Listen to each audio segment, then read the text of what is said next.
Okay, we're going to try to start our first, the meeting's a little different. This will be our second remote meeting. We're doing it a little bit differently tonight. Hopefully, we'll have a lot less feedback than we had at our last meeting. We had a lot of folks doing feedback last time. I want to let the public that's on know that we are happy to have you participate tonight. If you are a member of the public that wants to speak to the board, we can see your names on the side. Please raise your hand and we will recognize you during public participation. Please, everyone that's on, mute your microphones unless I call on you to speak. Otherwise, we'll have a lot of feedback from that. And then tonight, after public participation, I want to let the public know we will be disconnecting members of the public, and you can continue watching the meeting on our live stream on YouTube so that we can better manage the board business. Last time I had a hard time finding people because we had so many people watching that I couldn't find the names on the list. So tonight we're going to take the public off after the public participation time, and you can certainly continue to watch the meeting on our live stream. Okay, so I would like to call the meeting to order. I guess I should strike my gavel. Okay. Tonight for the prayer time, I'm going to read a Navajo song that's very short. There is a way out of every dark mist over a rainbow trail. And I'd also like to share a quote from Abraham Lincoln, who said, "I am a firm believer in the people. If given the truth, they can be depended upon to meet any national crisis. The great point is to bring them the real facts." And I'm going to stand for the Pledge of Allegiance. You're welcome to join me by saying it or standing if you're here. Thank you. Pledge allegiance to the flag of the United States of America and to the republic for which it stands, one nation under God, indivisible, with liberty and justice for all. Okay, thank you. Would the clerk please read the notice of the meeting? Notice is hereby given that a regular meeting of the County Board, Champaign County, Illinois, will convene on April 23, 2020, 6:30 p.m. in the Lyle Shields Meeting Room, Brookins Administrative Center, 1776 East Washington Street, Urbana, Illinois, in said county for the purpose of allowing and ordering payments of claims against the county, receiving and acting upon reports of committees, and such other matters as may be brought before said meeting, which said meeting shall continue in session from day to day until the completion of said business. Okay, thank you. Would everybody that's on the line please mute your microphone unless you're asked to speak? Yeah, Darlene, you need to do the roll call. Oh, yeah, I missed the roll call. I'm sorry. Thank you. But we'll go back to that. I was going to do that next anyway. I just went backwards. Sorry. We will do the roll call next. And if you need to speak, please turn your microphone on in order to respond and then turn it back off again. So the clerk will please call the roll. Harper.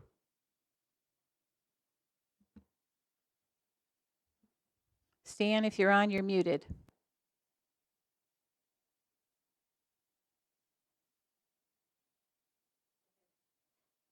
Ingram. Present. McGuire. Here. Patterson. Here. Rector. Here. Storr. Here. Summers. Here. Taylor. Here. Thorsland. Here. Tinsley.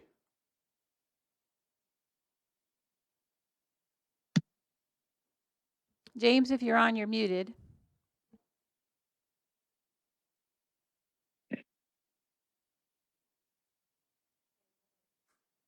Wolken. Here. Young. Here. Clemens. Here.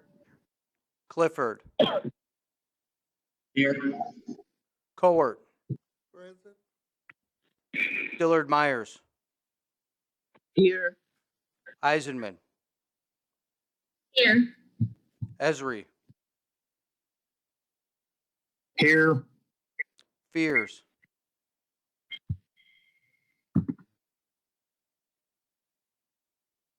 Cynthia, if you're on, you're muted. Did you say Cynthia Fears? Yes, Yes. ma'am. Cynthia's present, but Furtado, here. Goss, Here. Rosales, Here. Okay, we have a quorum present. Thank you. The next on our agenda is approval of the agenda. Can I get a motion to approve? So moved. Ms. Rosales? If you guys raise your hands, I can see the raising hands. Do we have a second? Not yet. Second by Esri. I'll second. Second by Esri. Those in favor? Aye. If you raise your hand, if you're Aye. on, yeah, well, right now we're going to have to do a roll call because I can't see hands for this many people. We have lots of public on at this time, so we'll have to do a roll call through approval of the agenda.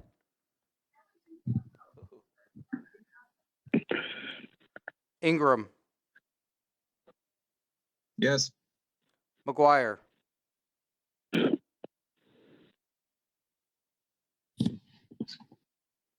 McGuire, Yes. Patterson, Yes. Rector, Yes. Storr, Yes. Summers,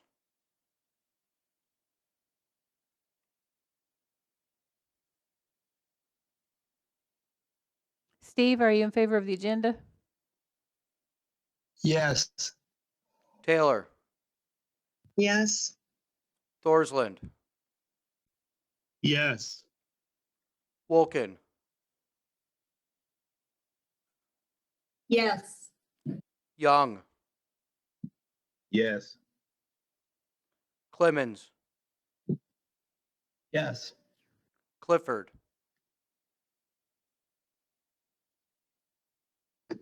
Yes. Cowart, Yes. Dillard Myers, Esri, yes. Dillard Myers? Yes. She said yes. Do you hear? yep, Eisenman, Yes. Esri, Yes. Fears,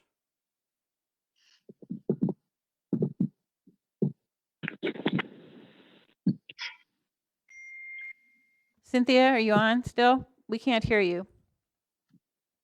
I heard my name, but the audio is very difficult. I'm not understanding anything anybody is saying. You can get on the telephone and try to listen to the meeting, or you can listen to it on, well, yeah, there's a telephone line as well. I'm sorry. Can you say that again? Because everything is echoing back like 4 or 5 times. Okay, it's how your computer is receiving. So you can get on the telephone to listen. I'm not on the computer. I'm on my cell phone. And I Oh, dialed okay. in. Yeah, that's the problem. It doesn't have all the features that it probably needs to get correct. I can offer. You know what? Maybe I use my house phone to dial in. Maybe I might get a better connection. Okay, that would be fine. Okay.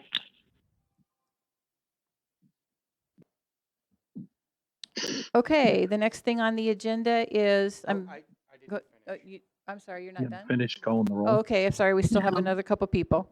Furtado, Yes. Goss, Yes. Rosales, Yes. Okay, thank you. I think the hardest part of these remote meetings is the roll calls, frankly. This is a long, arduous process. The next thing on our agenda is the date and time of the next regular meetings, and I'm not going to read all of those off. You have them all. As far as we know, we're scheduling all of our meetings so far for next month, with the exception of there is no study session scheduled. Next is public participation.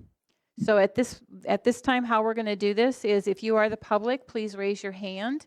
My technology assistant here is going to tell me sort of the order in which hands were raised, if we can figure that out as best we can. And I will try to call on you in the order that you raised your hand in order for public participation. We do still have a 5-minute limit and a 1-hour limit for everybody in general. So the clerk will be keeping track of our time for us. So the first person is Benjamin Beaupre. Mr. Beaupre, you can unmute yourself and speak.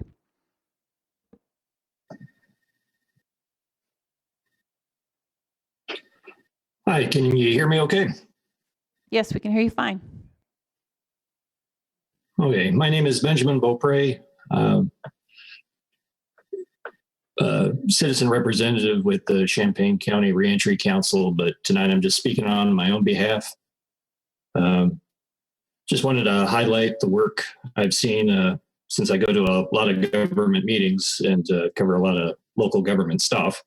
I've been watching the health professionals from the CU PhD and McKinley Health Center, and so many people working so hard since January, making sure that people coming back from winter break and abroad from trips and travel have been tested, been quarantined, been trying to contain this thing for months and months now. And it's watching that, you know, I kind of had first dibs on the warnings about making sure you are prepared for major disruptions to the system back in February. And, you know, the CDC kept on saying that the risk was low to the general public. And while it was contained, that appeared to be true. Since your last county board meeting, 49,000 Americans have died. Since your last county board meeting, there were 200 dead about. At that time, 49,000, over 49,000 Americans have died just in this last month. And, you know, I caught up on the last Zoom meeting of the county board and saw the petty squabbles over Mike Ingram's hotel stay. I just started figuring out the Zoom stuff myself not so long ago. So I'm catching up a little bit and watching that with the hindsight of knowing that 49,000 Americans have died since that happened. And last night's Democratic committee redo the petty politics. There's no place for it anymore. It's got to stop. I mean, I don't care if you were part of, you know, one side or the other with Carol Ammons or Miriam Ar-Rahim. Let the people's voice stand and stop protecting your petty political fiefdoms. This local nonsense where you guys are tearing each other apart is we're locked in our house. And I try to speak for the vulnerable. We're scared. We don't have steady employment. We don't have any advantages. I mean, a lot of people of color, they don't have any wealth. You know, the wealth gap is so huge. They can't take a hit. They already didn't have medical insurance. The regular problems were already beating them down. And, you know, we got in prison and jail that, you know, they're sitting ducks. And Illinois for outbreaks in jails is just a nightmare right now. And developmental disability homes, people who have a hard enough time taking care of themselves, period, just basic hygiene. They need help to do that basic functioning. Those homes are being ravaged. Those poor people don't know that they need to wash their hands sometimes. They need help just to do that. So the petty nonsense, please just stop. I don't think your constituents, your supporters, the people who love you can't take it right now. We need you to just stand up, do right, and the old games, the old tricks, the old nonsense, the old rivalries, please put them aside and watch out for the people who need you right now to watch out for them. You're supposed to be our leaders. Please stand up. Thank you. Thank you. Next is Creel.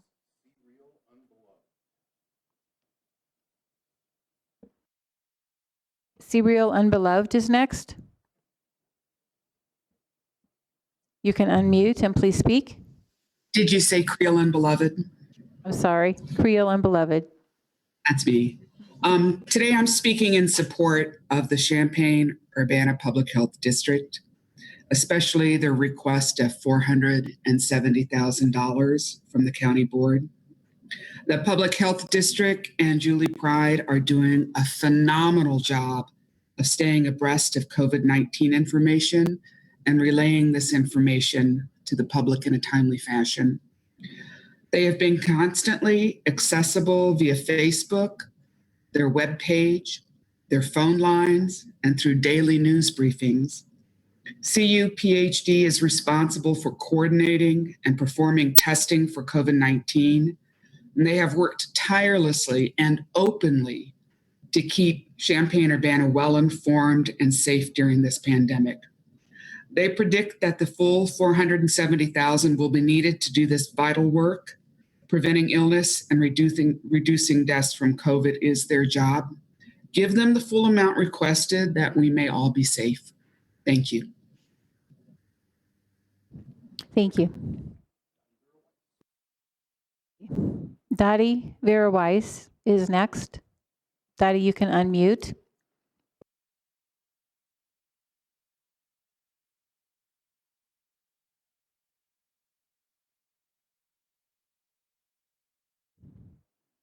Dottie, you need to unmute. We can't hear you. You can press down on your space bar.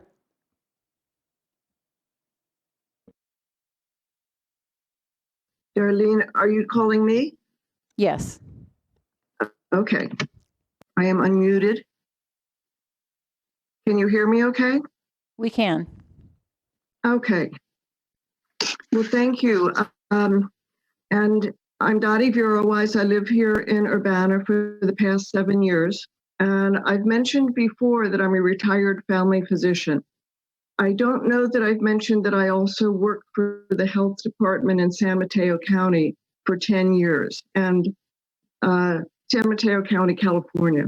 And during that time, I was involved in making the plans for response to bioterrorism attacks, because I started there shortly after September 11th.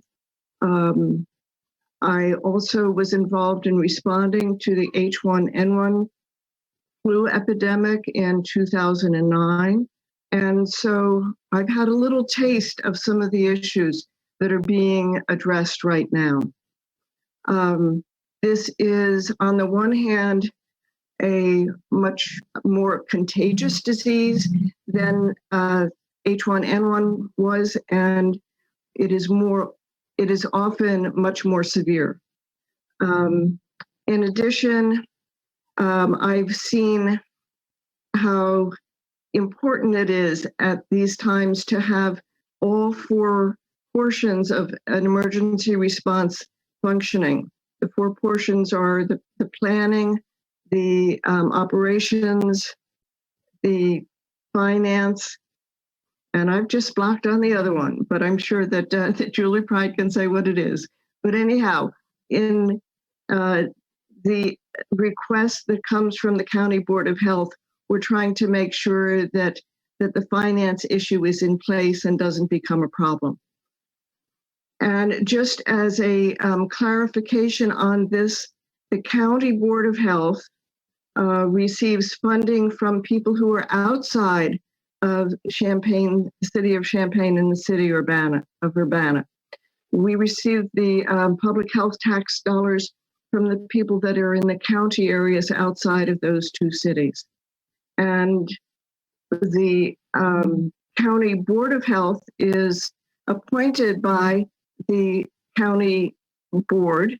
And so I was appointed about 5 years ago. This is my second term on it.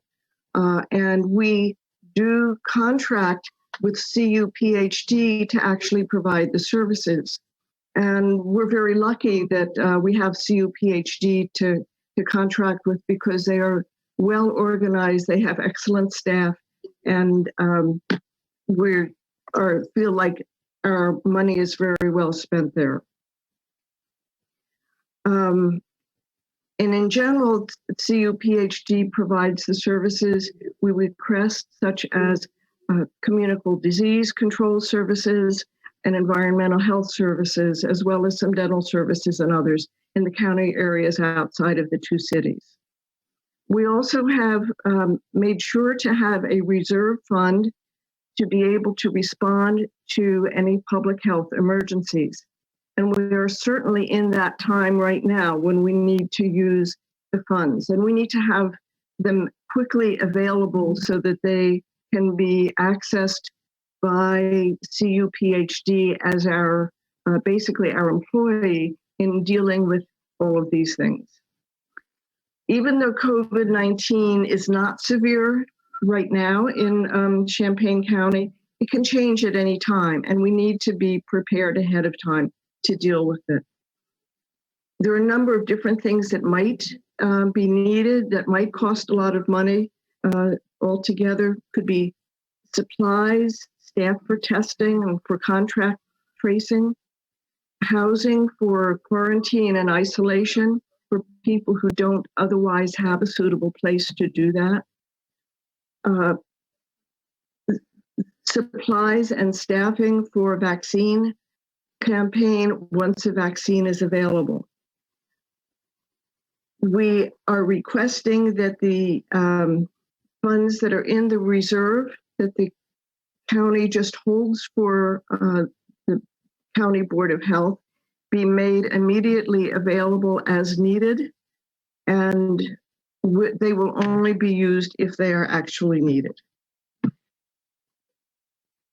There is an item on the agenda to transfer that fund from the County Reserve Fund to the Board of Health Reserve Fund, and we're asking that that be done so that it's there when we need it, so that we don't need to be struggling on one more front that isn't the most important front. So those of you who represent Daddy, I'm going to have the to ask you to wrap up, constituents please. of the outlying areas, this is for your constituents' benefit. This is so that the money that they've paid will be available to take care of them. I hope that you will do what you can to facilitate that happening. Thank you very much. Okay, thank you, Dottie. Is there anyone else that wishes to speak during public participation? Please raise your hand on the screen so we can see.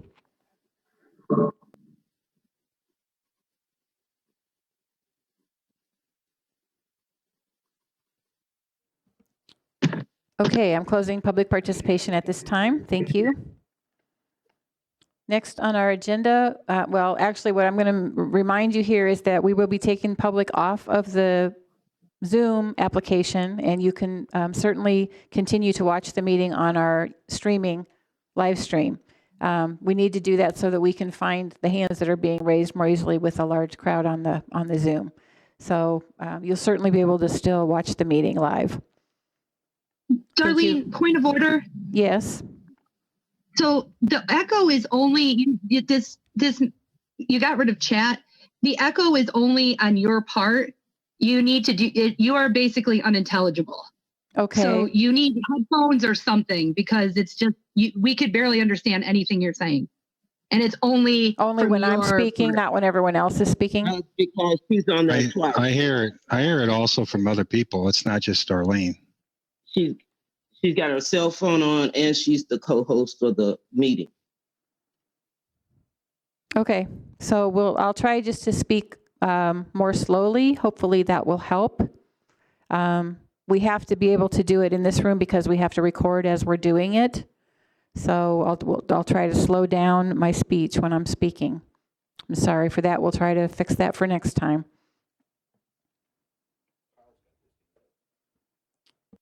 Kyle, did you want to say something? Yeah, could you clarify that are you removing the public from the Zoom, or were you just offering them an option to do that? No, we're going to remove them. I hope they remove themselves, but we're going to remove them from here because that way I will be able to see who's left on the board when we do voting and other discussion later. They can still watch the meeting and see the meeting. So we have Joey King, who's the director of Rosecrans, who has a agenda item who is on the Zoom. And then also I didn't know if we would potentially have questions for Dottie once it gets to the Board of Health agenda item. Yeah, there's people identified. I do have people identified to speak to those issues later in the meeting. Thank you for reminding me. Yep. I hope Julie Pride is one of those that stays on. Okay, we're moving Jones, on. Dottie, Julie, myself, and Dr. Peterson are all here. So from Public Health, we have Dottie, Julie, Kristen is on. And yes, I'm on as well as Dr. Peterson. And Dr. Peterson. Yeah, we'll leave all of you on. The intention is not to close off the speakers from the meeting. It's just to eliminate the long list of looking through people that we have to make discussion happen. Thank you. Thanks for being understanding.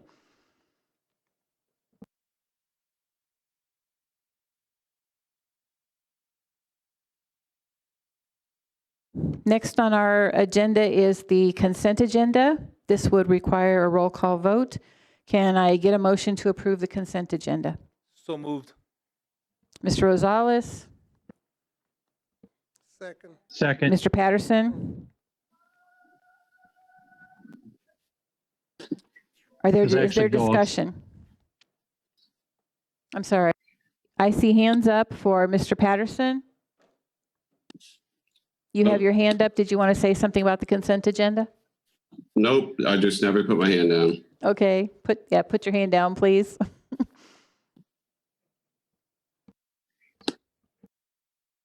Mike Ingram, did you want to say something about the consent agenda? No. No, that was actually from a minute ago.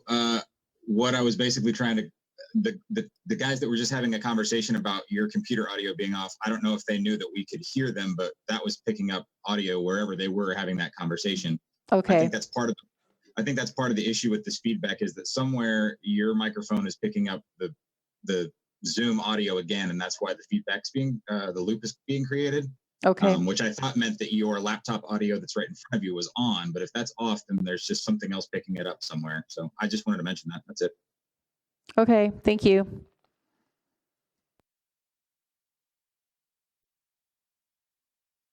Could you put your hand down, Mike?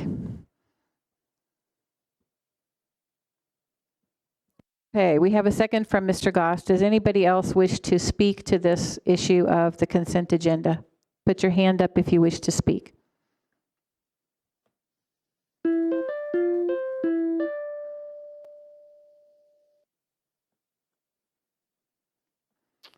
Okay, seeing no hands, we're taking a vote here. I'm going to try to do this by hands and see how that works. And if that doesn't work, we'll go back to roll call. So those in favor of accepting the the consent agenda requires a roll call anyway. Never mind, we'll do that next time. So roll call for this consent agenda. Ingram, Yes. McGuire, Yes. Patterson, Yes. Rector, Yes, but we have to fix this audio. We can't do this for 2 hours. The audio needs to be fixed or we need to adjourn the meeting. Storr,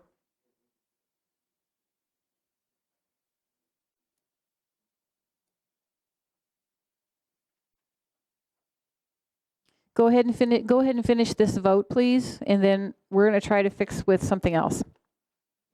Storr, Yes. Summers, Yes. Taylor, Yes.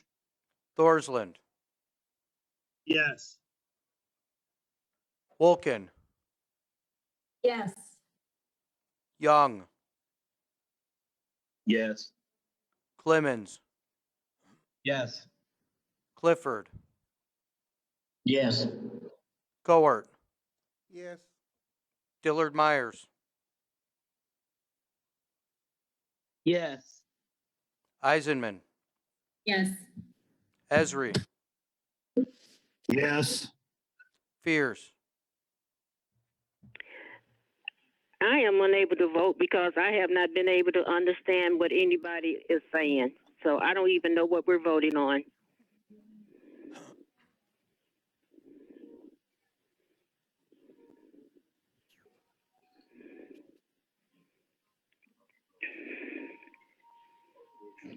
The audio is horrible. Furtado, Yes. Goss, Yes. Rosales, Yes.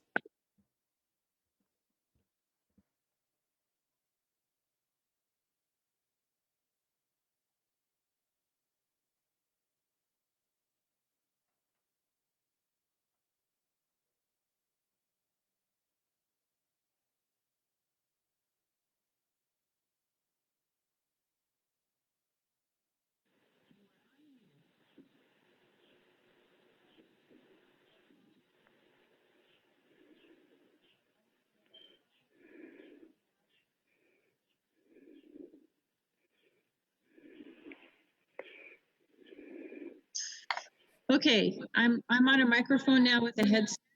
Can you understand what I'm saying? Is that better or worse? I'm Okay, sorry.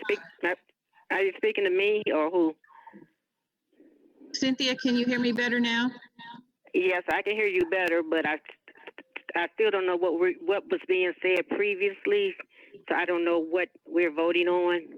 So Okay, we were voting on the consent agenda. Are you in favor of approving the consent agenda? Yes. Okay. Yes. Okay, thank you. Okay, we will now move on to communications.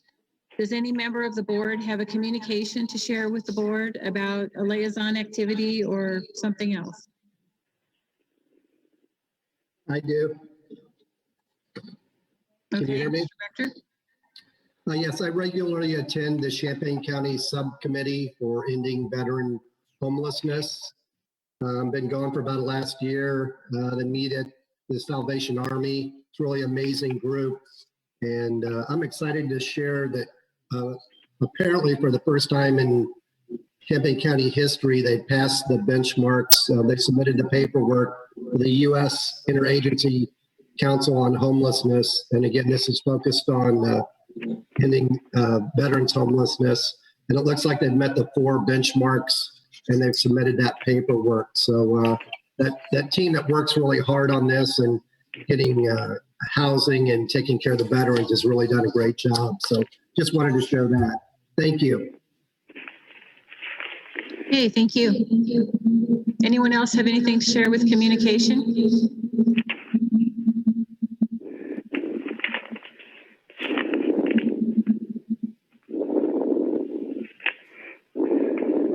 Okay, we will move now on to approval of the minutes.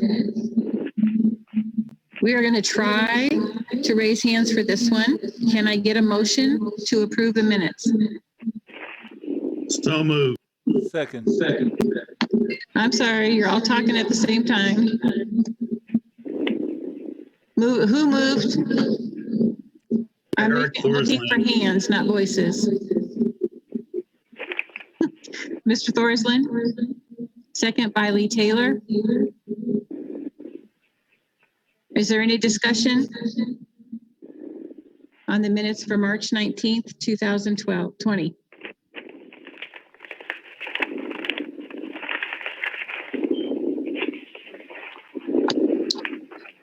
Okay, Mr. Young. You need to unmute your microphone.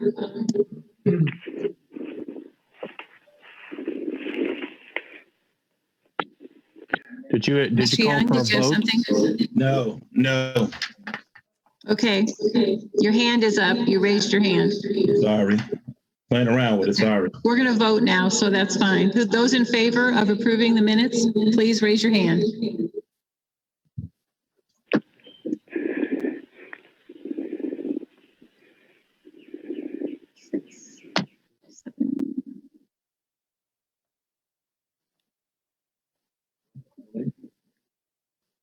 Eight, nine. You see it? Are you getting them?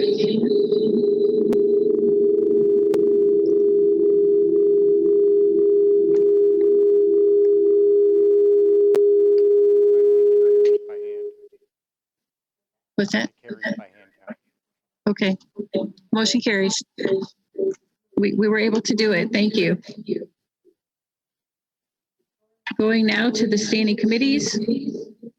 The summary of action taken April the 3rd, 2020 is received and placed on file. New business. We're moving to Policy, Personnel, and Appointments Committee. The County Clerk, March 2020 report is received and placed on file. The County Clerk would like to update about the election summary. Aaron, you can unmute your mic and make your report.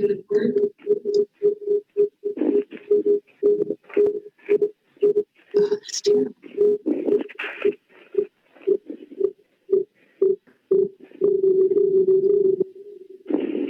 Is Mr. Ammons on the call?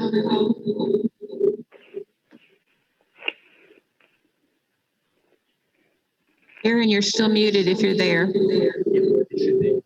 I don't think that, this is Angie. I don't think that he's on the call. This was just for information only. This was just to be placed on file. Oh, that's fine. I do have that he's here on the call. He's muted, but that's fine. That's fine. We'll move on. Okay, item number 2 is the county executive's monthly HR report for March 2020. Excuse me, I have my hand up. I have my hand up. Anybody hear me? I'm sorry. You had your hand up for what, Jim? Back to the county clerk's report on the election. Report. You had a question? Yes, I did. Okay. The election went by, and I think we deserve a little bit better and a little discussion with the county clerk on the outcome of the election and some of the questions that we had. I know that before the election, I questioned, and there were questions from the public about multiple ballots going out and what would happen when they returned. And I asked Aaron about that question, and he said that there would be a Republican and a Democrat there to open those ballots, and so everything would work out properly during the election. But during the election, there were some problems with what happened with the election and who was opening the ballots and the timing of when they were opened. So I'd wanted to find out what happened with that, who the Republican was and who the Democrat was that was supposed to be there opening those mail-in ballots. There's a lot of discussion about mail-in ballots now, and whether they're safer. Obviously, if the proper process as explained by the county clerk isn't going to happen with their mail-in ballots, whether they're going to be delivered to voters properly or they're going to be returned properly, I think we need to know what the process is going to be and whether it's going to be done properly.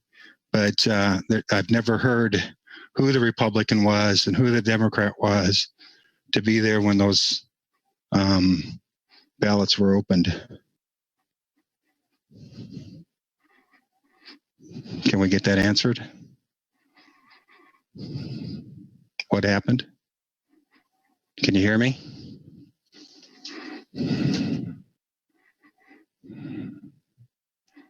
I can hear you. We can hear you fine, Jim.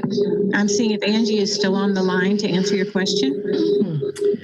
I am. I mean, that was part of the reason why we provided this summary. Did you reach out? Is that what you're asking? Is that you called our office to ask about, or you spoke to Aaron? I guess I'm just trying to get clarity on what you're asking. I'm sorry. Yeah, before the election, we sat at a county board meeting and I asked Aaron directly about how mail-in ballots were received at the county clerk's office, because multiple people were receiving multiple ballots. And I was told directly that there was a Republican and a Democrat sitting there opening those ballots to make sure they were counted properly so we could maintain security for our elections. And I think that should be addressed publicly by the clerk's office, how that process happened, and in this case, happened illegally. Not by mail, not by newspaper. Maybe that's why Aaron's not on the line right now. But there should be answers. Who was a Republican? Who was a Democrat? Poll watchers, judges that opened those ballots. Right, Jim. Okay, so the good news is that everyone in our office is considered an election judge, and that's comprised of Republicans and Democrats. Vote by mail is a very secure process. I want to be really careful about throwing around words like something illegal happened, because nothing illegal happened. Vote by mail was processed the way it has been and should be, and followed the absolute letter of the law. So is that why the county clerk received a letter from the state election board? Right. So we did receive a letter from the State Board of Elections. We work with the state board all of the time. One of the things that we're actually currently talking to them about is that there were portions of that letter that they had to revise because it was incorrect. And that's something that we're discussing with them currently. And, you know, we've talked about, we've explained, we put a summary report together for you. So. Do you think there's a conflict having people in your office opening the ballots? That they do work for the county. Don't you think there should be outside people opening those ballots? I mean, you're talking about changing processes that have been in place for decades. We all take an oath. We're all considered election judges. This is not new to this administration. So it's not new to you, but it obviously during the conversation, the past clerk disagreed with that presentation. Okay. So we're not going to get an answer is what you're telling me. Thank you. No, I just want to respond here really quickly. We did respond. We've been very open and transparent about everything that's going on. Just for the record, it's Clerk Gammon's anniversary, and that's why he's not on the call. Well, congratulations. I mean that sincerely. Thank you. So he's listed as being on the call. So who's on the call? John, you don't have the floor. Sorry. Charles, are you next? Mr. Young, do you have your hand raised? I'm ready. Yeah. Okay. You have the floor. Before you move on, this is Cynthia. Before you move on, may I say something? If you have a question, do you have a point of order or a question? I'm sorry, there's a lot of echoing going on again. Yes, I have some questions that I would like for Mr. Ammons to answer. And one of those things is Cynthia. I'll get to you in a minute. Mr. Young has the floor. Okay, I'm sorry. Okay, thank you. I'm sorry, I didn't hear. Okay, sorry. That's okay. Okay, can everybody hear me clear? Go ahead, Charles. Okay. So I'm going to be reading from the agenda booklet and not from the memo that was sent out. I'm going to read off all names and at one time and make one motion because we got 15 names here with the appointments. So here we go. Charles, we're not to that. Where you at? That's the only part I'm doing.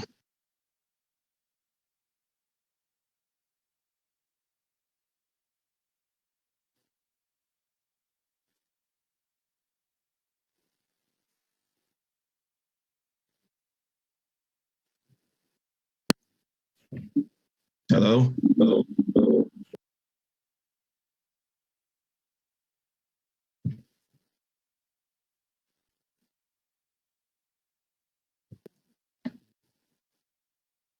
Cynthia, are you on the line? Okay. You can, it's your turn. Yes, I am on the line. Can you hear me? Hello? Yes, we can hear you. Oh, okay. I have a couple of questions that I would like Mr. Ammons to answer publicly. In a letter to him from the State Board of Elections, they mentioned other violations, but they didn't spell them out. And I think that we all are entitled to know what those other violations are. And there's been 2 explanations of why there were lock boxes that arrived at the early voting polls. And I would like answers to that. You know, the election judges could not look in those boxes and say that they were empty because they came to them sealed. And Aaron gave out 2 different explanations for why they came sealed.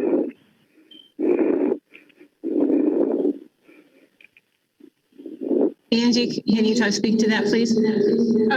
Sure. The State Board of Elections said nothing about lock boxes or election judges or anything like that. So if you're referring to the State Board of Elections letter, it included nothing like that. And no, I said they said other violations. Clerk, I suggest that everybody reach out to him via email rather than a Zoom county board meeting. He's available anytime, and he's said that repeatedly. So if you have concerns, please feel free to bring it up with the clerk at any point. Well, you know what? I would like for the clerk to address all of us at the same time. And I did not say the State Board of Elections said that anything about the lock boxes. They said other violations. But also, I'm saying that boxes came to the polls that were sealed. And they were not supposed to be sealed upon arrival. And Aaron has given 2 different explanations. One to the election judges and one to other people. So both of them can't be true. So Aaron needs to address this not to me individually, but to the county, to the people that live in this county, all of us. Thank you. Well, maybe you folks can write something down for Aaron and he can bring it to the next meeting. Absolutely. That's what the summary report is for, is to give an update. So that was the whole purpose of putting something like that together. Okay, so if there's other questions that the board might have, they can ask Aaron and he can write another report for the next meeting. Darlene? Okay, yeah. Mr. Rector. Yeah, just for the record, I'm confused. It says Mr. Ammons is on the call. So if he's not on the call, that's fine. I just don't know who's signed in saying that it's Aaron Ammons on the call. So I'm just confused. Yeah, I agree. His name is on the list. Then Aaron can address us all right now if he's on the call. I don't see Aaron I don't see him on the call. That's a placeholder, so we can think he's on the call. It's probably just a phone lane somewhere. But Ammons wrote a glowing report, a good election year. Horrible. We got so many letters from constituents, 3 and 4 ballots going out to one person, misspellings of the word Democrat. It's just like one of those bait and switch. I'm gonna write a report saying we did real good when we really didn't. That's what we need. And we feel like he's just chickening out tonight, by signing in erroneously. Okay. He's done that. Because that just even makes it worse. He's really hiding out. No, we're probably moving on now. So if you have other questions for Aaron, please put them in writing and he'll bring them to the next meeting, or maybe he'll come to the next meeting. Evidently, he's not on the call tonight, even though his name is up there. Okay, I think we're ready to move on to appointments and reappointments. So, Mr. Young, it is now, I would first like to ask the board if there's a raising of hands, if there's any objection to doing all of these appointments as an omnibus motion. Okay, I'm not seeing any hands. Okay, good. So, Mr. Young, would you like to make a motion regarding items 1 through 15?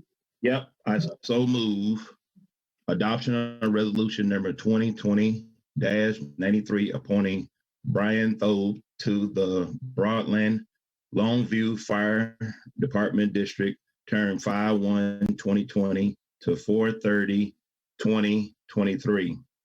Adoption resolution number 2020-94. Eric, could you speak right into your microphone, please? Okay, I'm sorry. So I'm at number 2, adoption of resolution number 2020-94, appointing Linda Bates to the Eastern Perry Fire Protection District, term 5/1/2020 to 4/30/2023. Number 3, adoption of resolution number 2020-95, appointing Jeremy Delante to the Edge Scott Fire Protection District, term 5/1/2020 to 4/30/2023.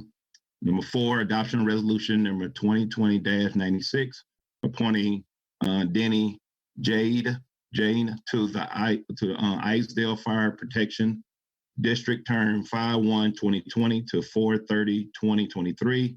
Number 5, adoption of the resolution number 2020-97, appointing Rodney Losham to the Lowland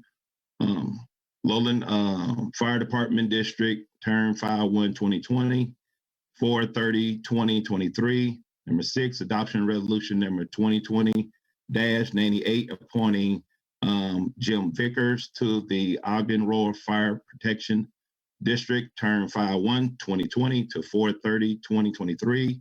Number 7, adoption of resolution number 2020-99, appointing Kevin Chambers to the Philo Fire Protection District, term 5/1/2020 to 4/30/2023.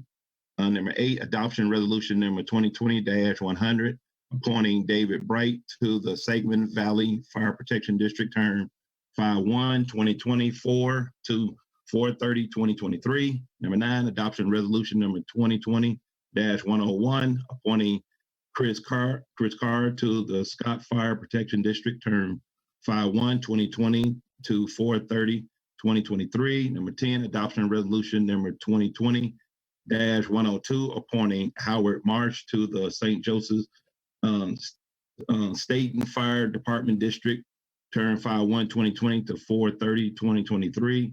Number 11, adoption resolution number 2020-103, appointing William Kurtz to the Thomasburg Fire District Fire Protection District, term 5/1/2020 to 4/30/2023. Number 12, adoption resolution number 2020-104, appointing Dale Grins to the Tolono Fire Protection District, term 5/1/2020 to 4/30/2023. Almost done, 3 more to go.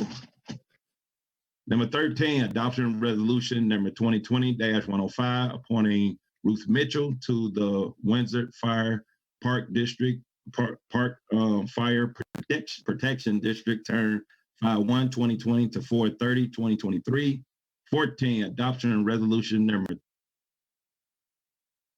2020 Jane Ristek to the Sadorus Fire Protection District, term 5/1/2020 to 4/30/2023.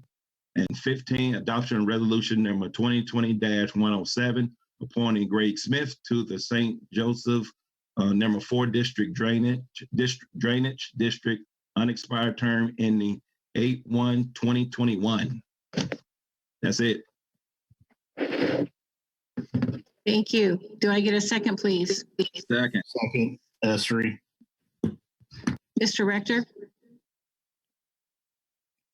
Okay, any discussion?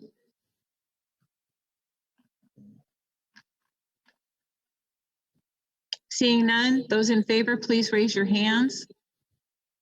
Please raise your hands on your screen. And those who can't raise their hand, this is Cynthia. Yay. Okay. So Cynthia's voting yes.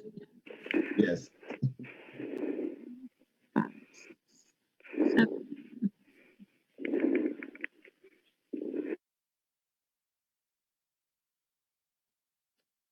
One, two, three, 4, 5, 6. These are cute. Thank you. Mr. Clemens, not seeing a hand. Mr. Storr?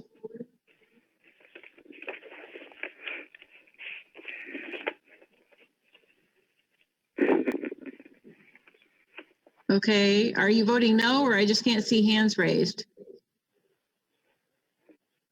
My hand is raised.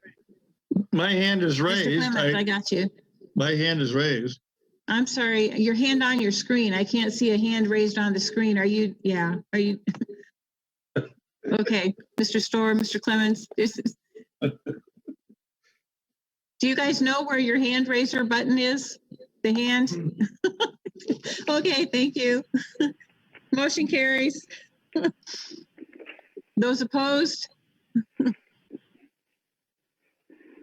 Anybody opposed? Okay, motion carries. Great. Moving down to finance. These are all going to take roll call votes, so this will be a little bit. Would the finance chair like to make a motion regarding item A? I move adoption of resolution number 2020-87, authorizing budget amendment number 20-00013 from Fund 850 Geographic Informational System Joint Venture to Department 672 Aerial Photography Project. Increased appropriation of $28,577. Increased revenue for $28,577.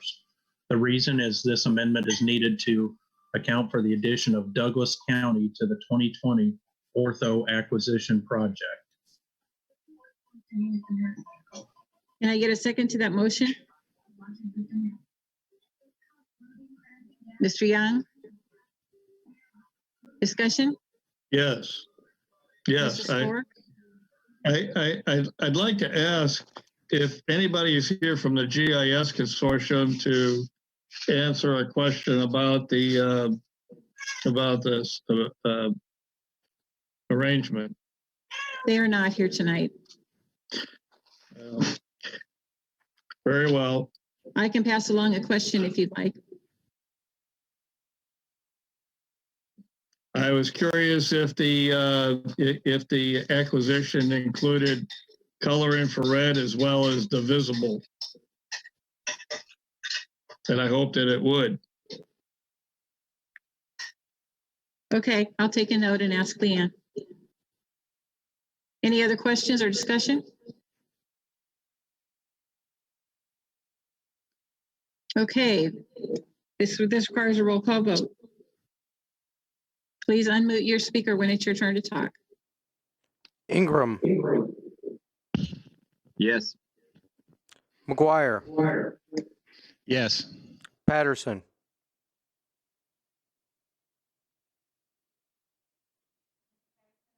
Did you say Patterson? I can barely hear the clerk's voice, but yes.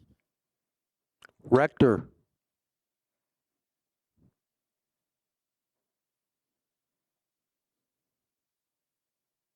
Hello?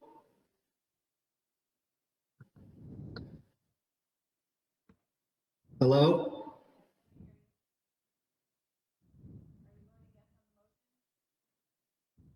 We're not hearing the clerk at all. Yeah, we're not hearing him at all. He's gone somewhere.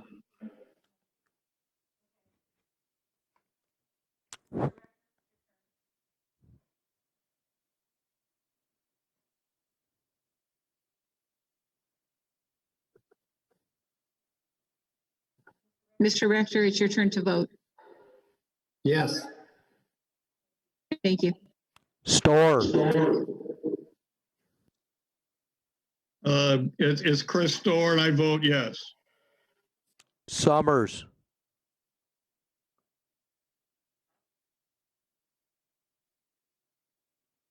Summers votes yes. Taylor. This is Leah Taylor. I vote yes. Thorsland. This is Eric Thorsland, and I.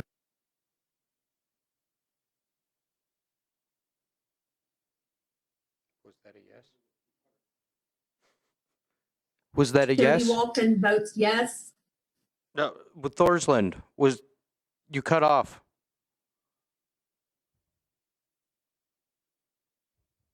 Connie Diller votes Was your yes. vote a yes or a no, Eric?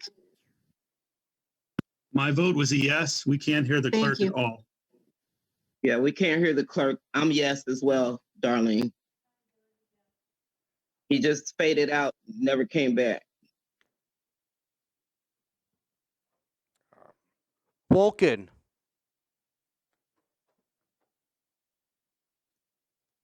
Jody Wolken? Yes. It's your turn to vote. Yes. Yes. Young. Yes. Clemens. Clemens is yes. Clifford. Yes. Cowart. Yes. We already got Dillard Myers. Eisenman. Yes. Esri. Yes. Fears. This is Cynthia Fears, yes. Furtado. Yes. Goss. Yes. Rosales. Yes. Okay, thank you. Would you like to make the motion passes? Would you like to make a motion, Mr. Goss, on item B? Item B, adoption of resolution number 2020-86, authorizing budget amendment 20-00012 for Fund 104 Early Childhood Fund to Department 602 EC Summer Food Services Program. Increased appropriation is $100,000. Increased revenue is $100,000. A memo was provided by Betty Murphy. Second. Second by Ms. Furtado. Discussion?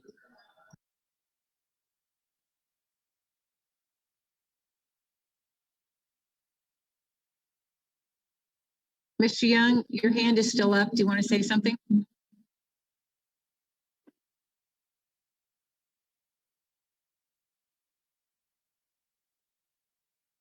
Mr. Storr, your hand is still up. Do you want to say something?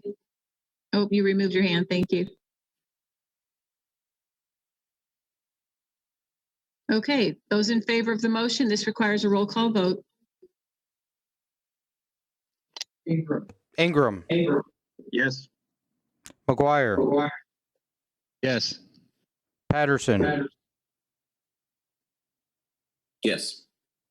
Rector. Yes. Storr.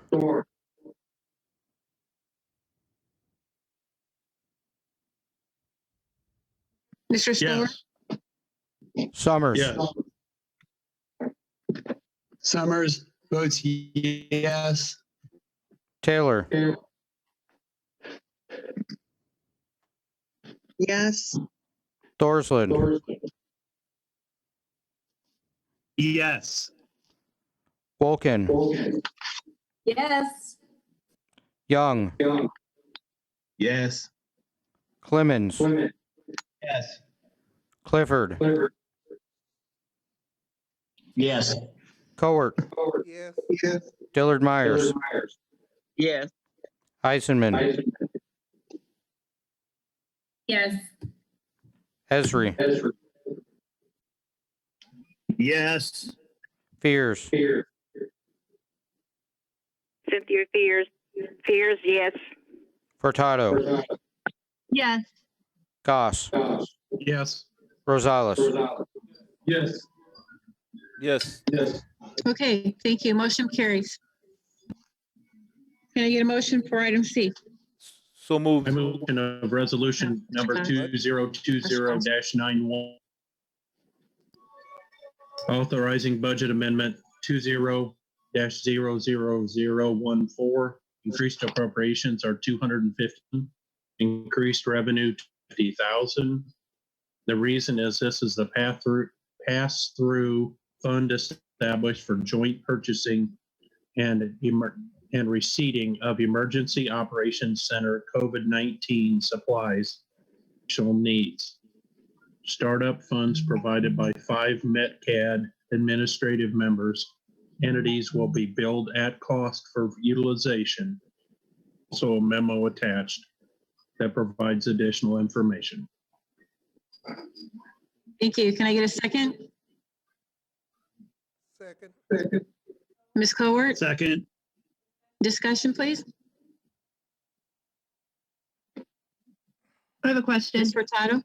Could you walk us, Darlene, could you walk us a little bit through how you came to the dollar amounts for the different entities? And is there, I can't remember, I apologize, from our finance agenda meeting, is there going to be an IGA that goes along with this that is still in process? There will be an IGA, and the amounts were determined by the 5 largest contributors to the MetCAD system. And it was the same, we use those percentages to determine how much.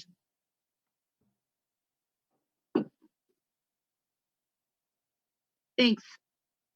Any other discussion?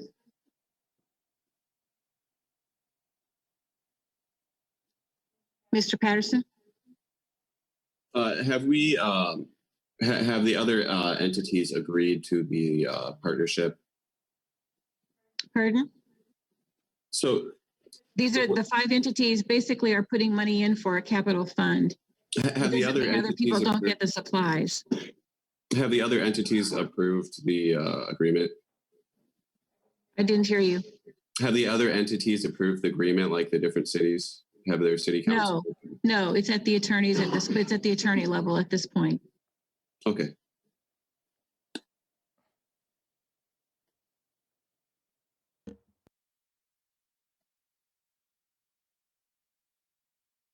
Okay, roll call vote, please.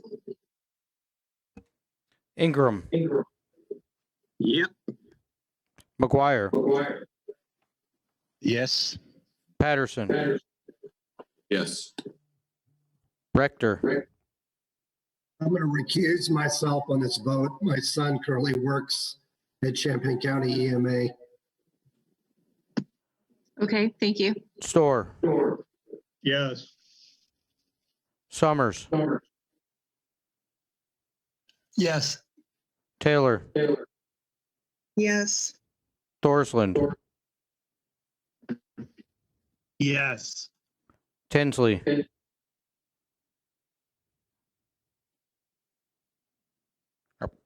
not here. Yes. Young. Yes. Clemens. Yes. Clifford. Yes. Cowart. Yes. Yes. Dillard Myers. Yes. Eisenman. Yes. Esri. Yes. Fears. Yes. Furtado. Yes. Goss. Yes. Rosales. Yes. Here. Motion carries. Thank you. Mr. Goss, would you like to make a motion on item D?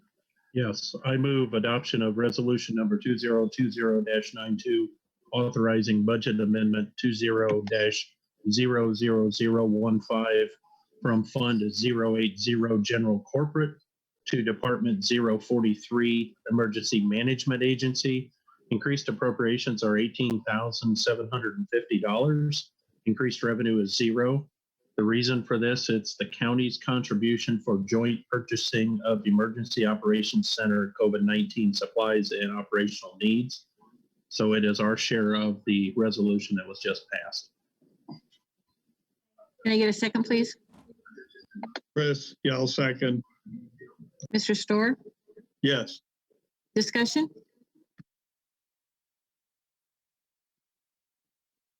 Mr. McGuire? So this is for is this one the sheriff's office? Item D. Yeah. So this is the sheriff's office, and he gives a detailed list of what he needs the money for as his part of the EMA office. If I'm not correct, right? So the public knows what we're voting on. This is the county share of the capital fund to purchase supplies for the COVID-19 Emergency Operations Center. It's basically an upfront loan so that they can purchase things, and then we'll get back at the end either supplies or money back. Yeah, it's for the sheriff's office.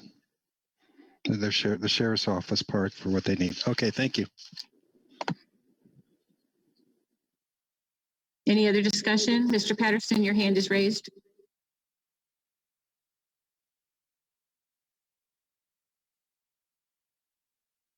Mr. Patterson, do you have a question? Oh, okay.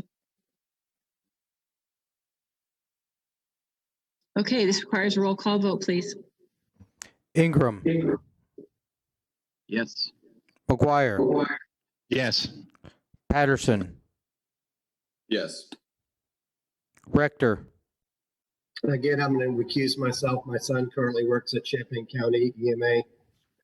Storr. Yes. Summers. Yes. Taylor. Yes. Thorsland. Yes. Vulcan. Yes. Young. Yes. Clemens. Yes. Clifford. Yes. Cohort. Yes. Dillard Myers. Yes. Eisenman. Yes. Esri. Yes. Fears. Yes. Furtado. Yes. Goss. Yes. Rosales. Yes. Motion carries. Thank you. Mr. Goss, would you like to do a motion for item E? I would. I move adoption of resolution number 2020-85, authorizing budget amendment 20-00011 from Fund 080 General Corporate to Department 042, the corner. Increased appropriations are $4,096. Increased revenue is zero. Reason is equipment purchase for handling of additional deaths related to or caused by COVID-19 in Champaign County. Can I get a second, please? Mr. Esri? Any discussion?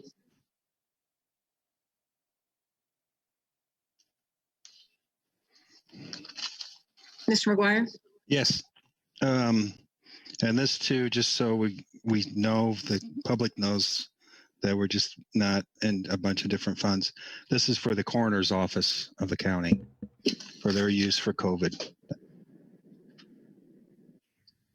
This is to purchase additional supplies that might be needed, just to be prepared. And we did receive a refrigerated trailer. So we needed to purchase shelving units and other things for the trailer in case they're needed. So what were there a lot of deaths that we thought we'd need one, or what was the? I didn't understand the question. Are we expecting a lot more deaths, or is that just an expectation, or is there? It's just in preparation. The coroner has done a count of how many available spaces there would be around the county, and we felt like we needed additional space as a precaution. And we are also a regional center. We're not just for our county. Okay, thank you. Right. Oh, is he? Okay. I'm sorry. Dwayne is on. I don't need to be answering for him. Dwayne, go ahead and say something.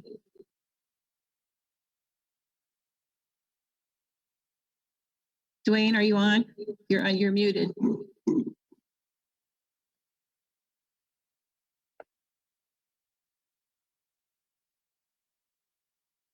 Nope.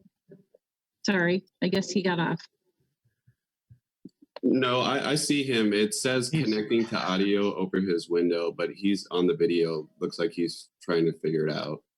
Yeah, I don't see audio for him. It does say connecting right now if you look at him.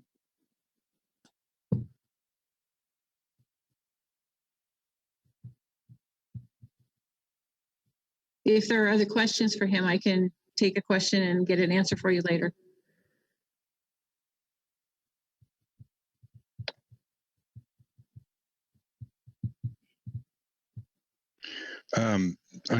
It would be good to have a better understanding of what he expects. That's all.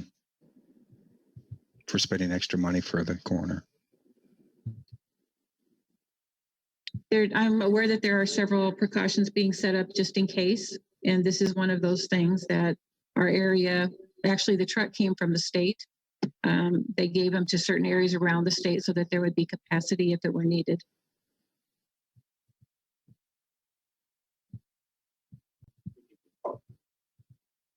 Looks like Dwayne might be able to talk. It looks like Dwayne, do you want to unmute your mic? Yeah, sorry. I was actually on the phone and I hit the wrong button and canceled my phone call. Sorry about that. Sorry. I didn't hear the question after my phone canceled. Is there a question about the amendment? Yeah, there's a question about how much capacity you think you need or why you're needing this as a precaution. Right. Yeah, the truck was we got the truck through the state. To my knowledge, we're not being charged for that. The state is handling that for us. But the truck can only hold so many bodies, and in anticipation, we could have more bodies than we could handle in the current morgue, because we're also the regional hub for this area with Carl Hospital and OSF. OSF Hospital only has 2 storage spaces in their morgue, so we did assist them on taking some decedents temporarily until they could be released to funeral homes. But to increase the capacity of the truck, we actually, by using the shelving units that we purchased that are in the amendment, they were actually purchased out of our current budget. It was just an amendment to get the funds put back in because they weren't originally budgeted for.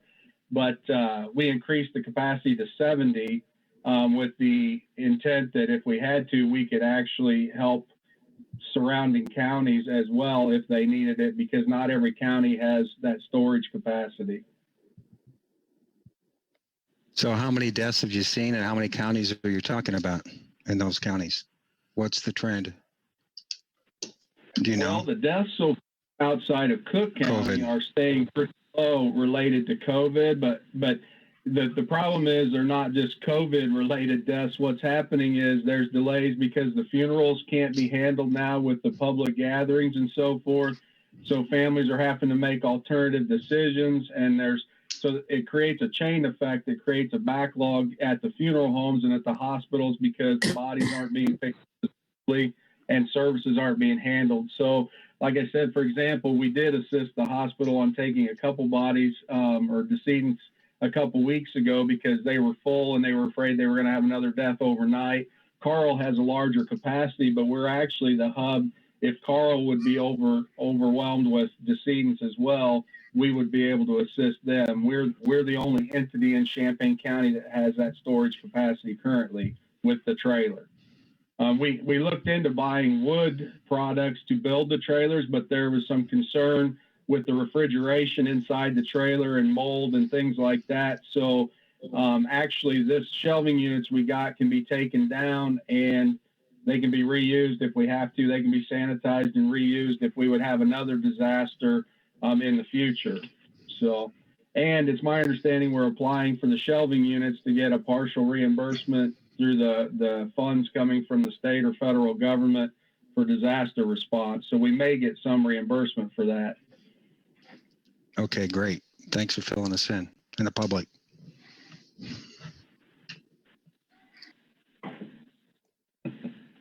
Okay, any other questions for Dwayne? My hand is raised. Ms. Furtado? Yeah, I just wanted to say, first of all, commend you, Dwayne, for getting this resource for us and working to get it for us. I know we tend to budget you pretty close to the bone. So I know that even the $4,000 for shelving and stuff would be a hard lift for you because we do budget you really tight every year. I know that.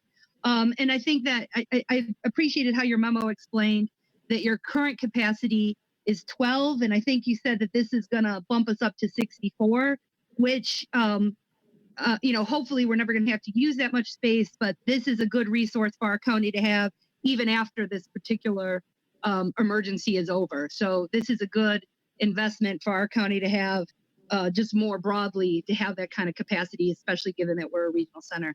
So thanks for your work on this and getting it to us, taking advantages of the opportunities that there are. So you got it to us at the lowest cost as possible. We would not, if we had to pay for this outright, it'd be a lot more money. So thanks, Dwayne.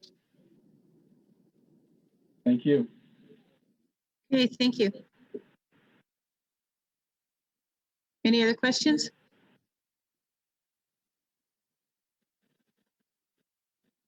Okay, seeing none, I think we're ready to vote.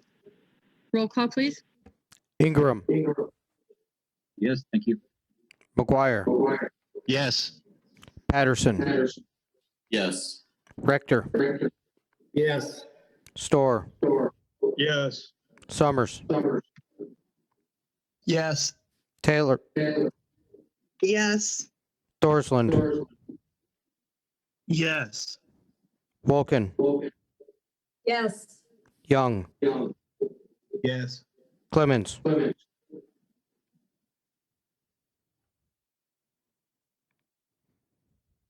Mr. Clemens? Yes. Clifford. Yes. Cowart. Yes. Yes. Dillard Myers. Yes. Eisenman. Yes. Esri. Yes. Fears. Yes. Furtado. Yes. Goss. Yes. Rosales. Yes. Yes. Okay, motion carries. Thank you. Mr. Goss, would you be ready to read a motion for number F? I will. I move adoption of resolution number 2020-84, authorizing budget amendment -20-00010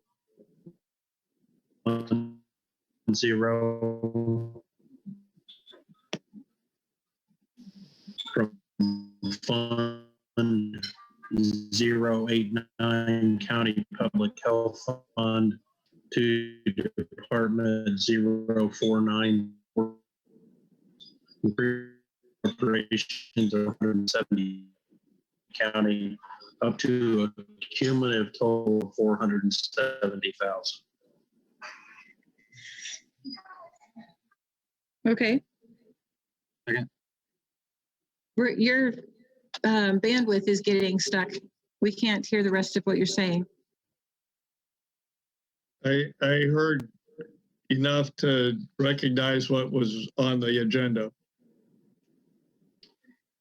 Okay, would you like to make a second? I'll second. Mr. Storr is seconding. Any discussion on this item? And I think we have some public health folks here tonight to answer questions. Yes. Did you have a question, Mr. Storr? Yes. I'd like to ask, is there sufficient testing and tracking in place to, to track the COVID-19 virus as it's in the county? Okay, with Julie, are you there? Okay. Yeah, this is Julie Prides. Yes, we have great capacity for contact tracing. We have 4 people doing it currently, and we have ability to expand that beyond up to 3 times that amount if needed. And we also have about 10 people who are doing the calls to everyone who's in isolation and quarantine. That's done daily. Julie, do you want to just explain briefly why you're asking for this amendment? Yes. So, for years, I've been encouraging the county Board of Health to have an emergency fund because of, TB or any other type of big outbreak, and certainly a pandemic falls in that. So they have about 470 in a fund balance, and the CUPHD has obviously considerably more than that. But that money needs to be moved over from where it is so that we can access it during, for whatever. We don't know exactly right now what it could be needed for. We just don't know. And it may not be needed, and hopefully it won't, but it needs to be out of that fund balance and into the budget in order to be able to spend it. And I do know that we are finishing the application this week. CUPHD should get about $73,000, and the county should get about a little over $60,000 from state funds to use with the COVID response as well. But a lot of the money is going to be taken up in, basically it's going to be staff time, certainly. And we don't pay overtime or anything like that, but we're just in a different place right now because we've moved staff out of their typical jobs and are moving them into other places so that they can do the response. So we're not doing the revenue generating services that we typically do, dental services, a lot of immunizations, family plannings, all that type of stuff. Environmental health just recently postponed or possibly did away with the fees for the food service for the restaurants and stuff because obviously they're in a bad place right now. So it's just going to be something that we honestly don't know what it may or may not be needed for. But it would go through the County Board of Health like any other type of expenditure that, it would have to be put into a specific line item when we know what it would possibly be needed for. Okay, are there any other questions for Julie?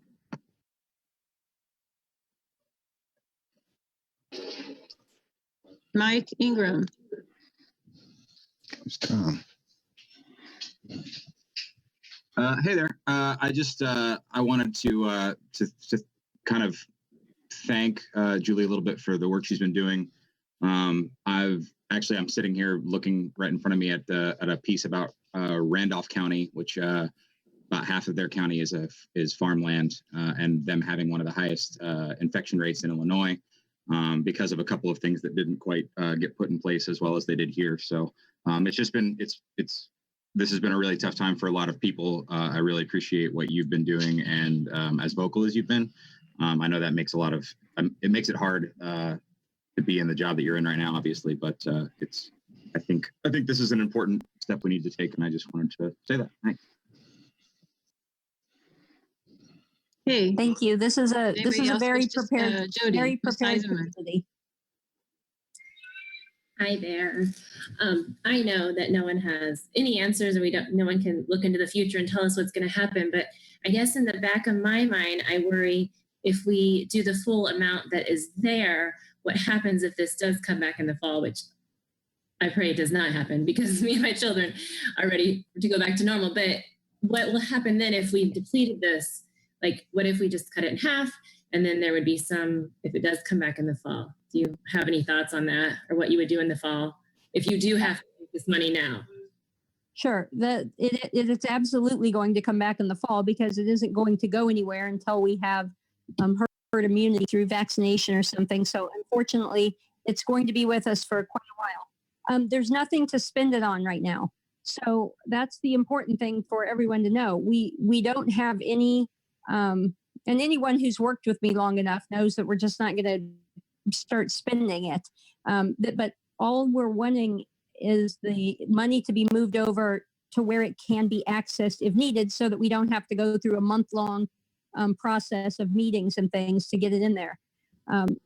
So yeah, it's not going to be spent unless there's something specific to spend it on. I don't see us having to spend it on, testing or vaccine. In normal times, that would come, from the federal government. So hopefully that's not going to be an issue. But I don't, I just don't know. But there's no anticipation of spending it right now at all, because we literally have nothing to spend it, no plans to spend it at all. Okay, thank you. This is literally just about being prepared, because something could happen. It could just happen fast. There could be an outbreak somewhere. Thank God we haven't had those. And I do want to say that the long-term care facilities in this county and the jail and the shelters and every place are doing an amazing job. But it may be that we do have to buy some personal protective equipment for them, masks, etc., because eventually we are going to run out of those unless we start seeing some brought to us from the Strategic National Stockpile. Some more, I should say. We have gotten some. I guess a quick follow-up to that be with Darlene is, if this full amount isn't approved, wouldn't we, if there was an extreme emergency, we could schedule a special meeting and have it within, I don't know the exact time frame, but is it, you have to notify the public 24 hours, 48 hours? Would that be an option if this full amount doesn't go through, that we could hold an emergency meeting if we would need it for the spring?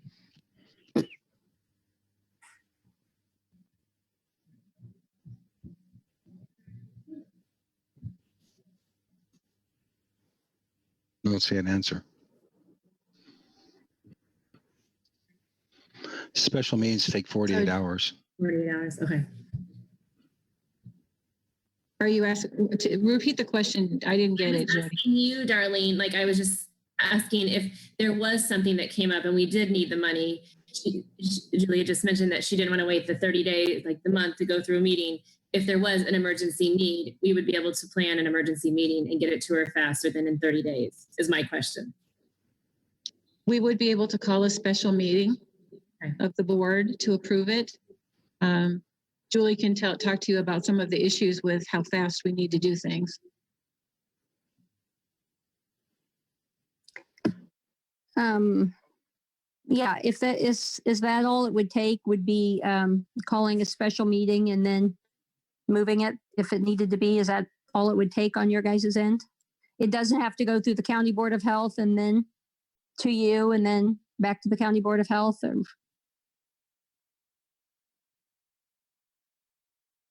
No, as far as Julie, this is Jim Goss. Sorry.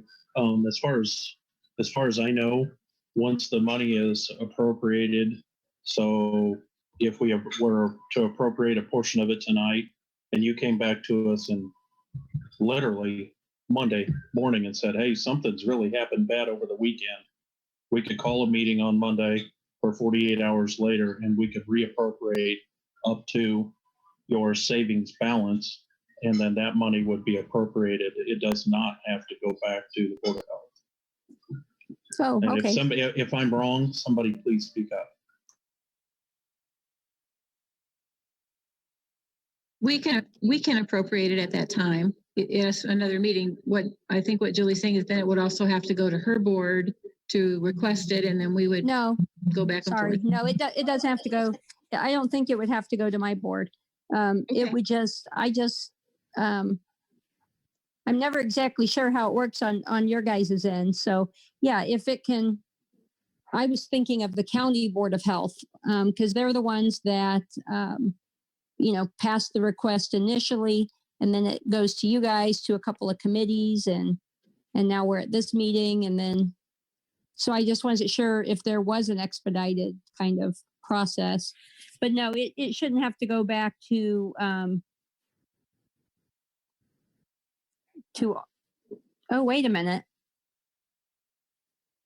Yeah, I don't think it would have to. I would have to look into that. I think once the it's in your question would guys' be- budget, it's okay. I think the question would be, does it have to come back as a request from the Board of Health? So they would have to call a special meeting and then they would send something to this board for review, or can it come straight to this board?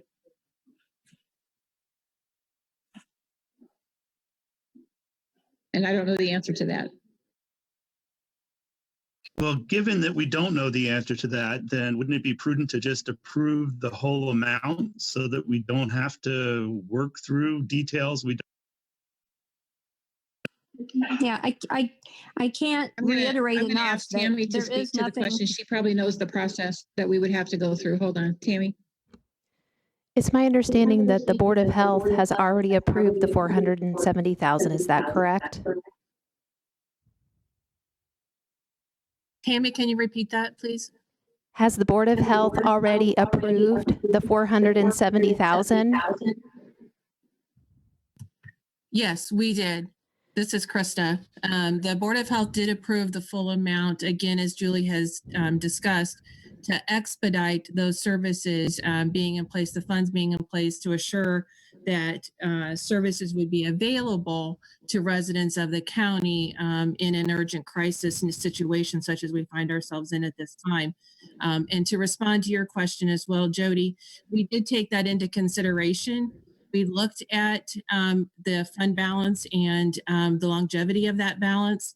And as Julie has articulated previously, it is not our intent that that entire balance is going to be spent in a matter of months over the summer, but that it'll be spent as needed. And we'll, we hope that we've got a healthy enough fund balance in there to carry us through this entire crisis. But we simply just don't know what the demand is going to be in our area. And, gratefully and thankfully, we have not seen a high peak of cases currently, but no one knows what might happen. We just want to make sure that the funds are available to be expedited and spent as needed to protect the citizens of our county. So in response to the specific question about whether or not this would have to go back to the Board of Health, the Board of Health has already approved it.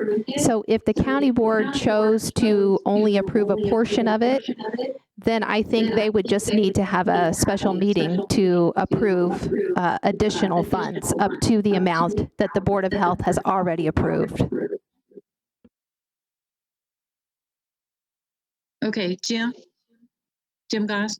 Yeah, I'd like to offer up a friendly amendment in light of this that we approve $200,000, given the fact that we don't have anything to spend it on now. We can't come up with any reason what we're going to spend it on. And so I would move that we approve $200,000, an amendment. A second.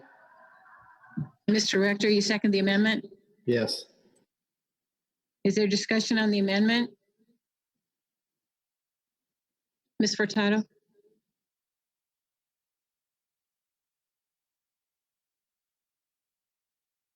Your mic not on. Your mic's not on, Stephanie. Ms. Furtado, did you want to have somebody? Sorry about that. I would speak against the amendment. Apparently didn't tap hard enough. I would speak against that amendment if for several reasons. First of all, just because there's not an expense that we need today, that doesn't mean that there might not be an expense that we need in a few weeks. We have several high risk entities, right, that we've seen in other places in the country, from meatpacking to nursing homes, where a crisis could escalate to a center of incarceration that we control. And as cautious as we're trying to be, those conditions can change quickly. There's no indication that Illinois has already reached its peak. But more specifically, I think that if we think about how we budget in general, we budget for a full year, right? So we don't ever say to anybody that we budget for, well, gee, I hope they don't blow all of their expenses, in January, because then what are we going to do? What we do is we allocate the resources that we have to the best of our ability, and then we trust the people that have been elected or that have been hired into those positions to manage those resources. If I was a citizen, I mean, I am a citizen of this county, but if my constituents, I would expect that they expect us to marshal the greatest number of resources that we can in this moment of crisis. So I will support the 200,000 if that's all that everybody else will support. But I think we should allocate the full dollar amount now. The other thing I wanted to mention is this.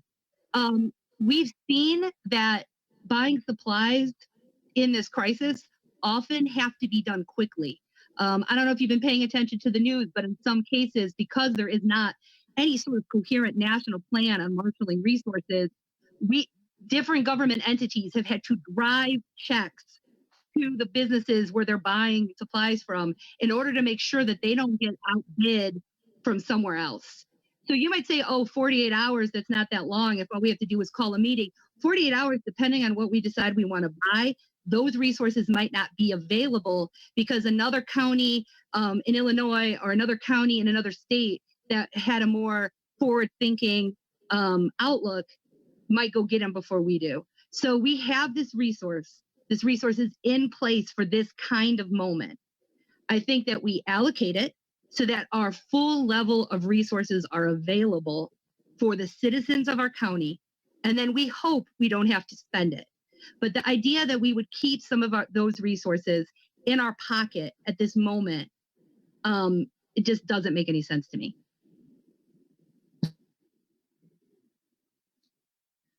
Okay, Mr. Patterson, I think you raised your hand earlier. Yeah. Julie, could you speak to the purpose of the fund balance? What's the reason for maintaining it?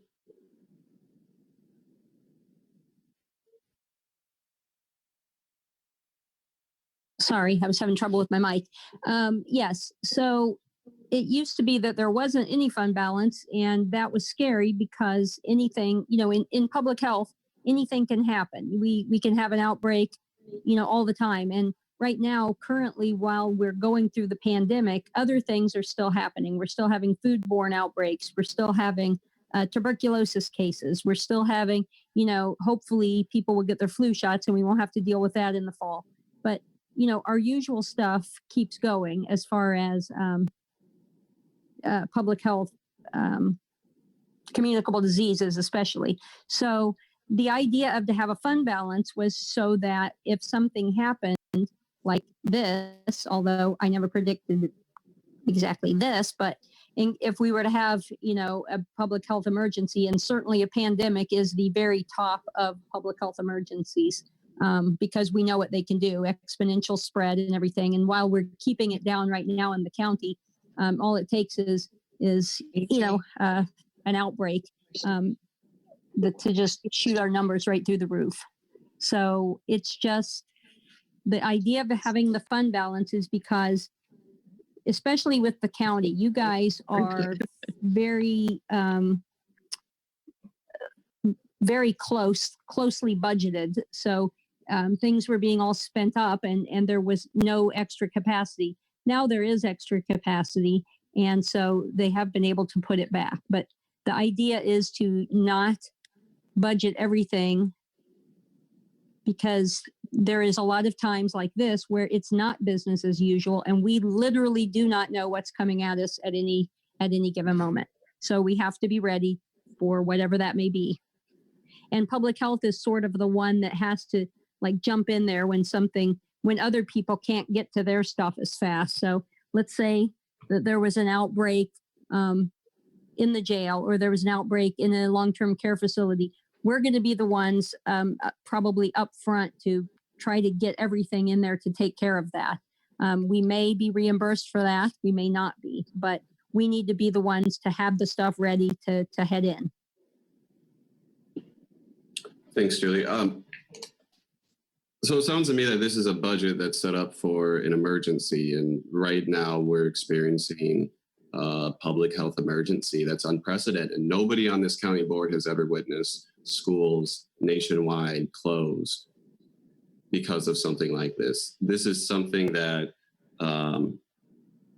we see a lot of pain in the big cities, but we're also starting to see more rural areas have outbreaks. And Stephanie kind of alluded to some of the points I was going to make. We see them at meat packing plants or our meat processing plants. We see them at nursing homes. We see them at jails. We have over 800 skilled long-term care beds, nursing home beds in the county. We have a meat packing plant in Rantoul. We have our meat processing. We have another vulnerable group is migrant workers. We have the largest migrant camp in the state in Rantoul. We have a lot of vulnerabilities, and I think that I guess what I'm confused about is what is the reasoning for not amending, or what is the purpose for amending this budget transfer from the amount it was at? Okay, are you Mr. McGuire? That was a question for Jim Goss. I'm sorry, Kyle, did you have a question? Yeah, the question was, what is the reasoning, I guess, for reducing the budget transfer?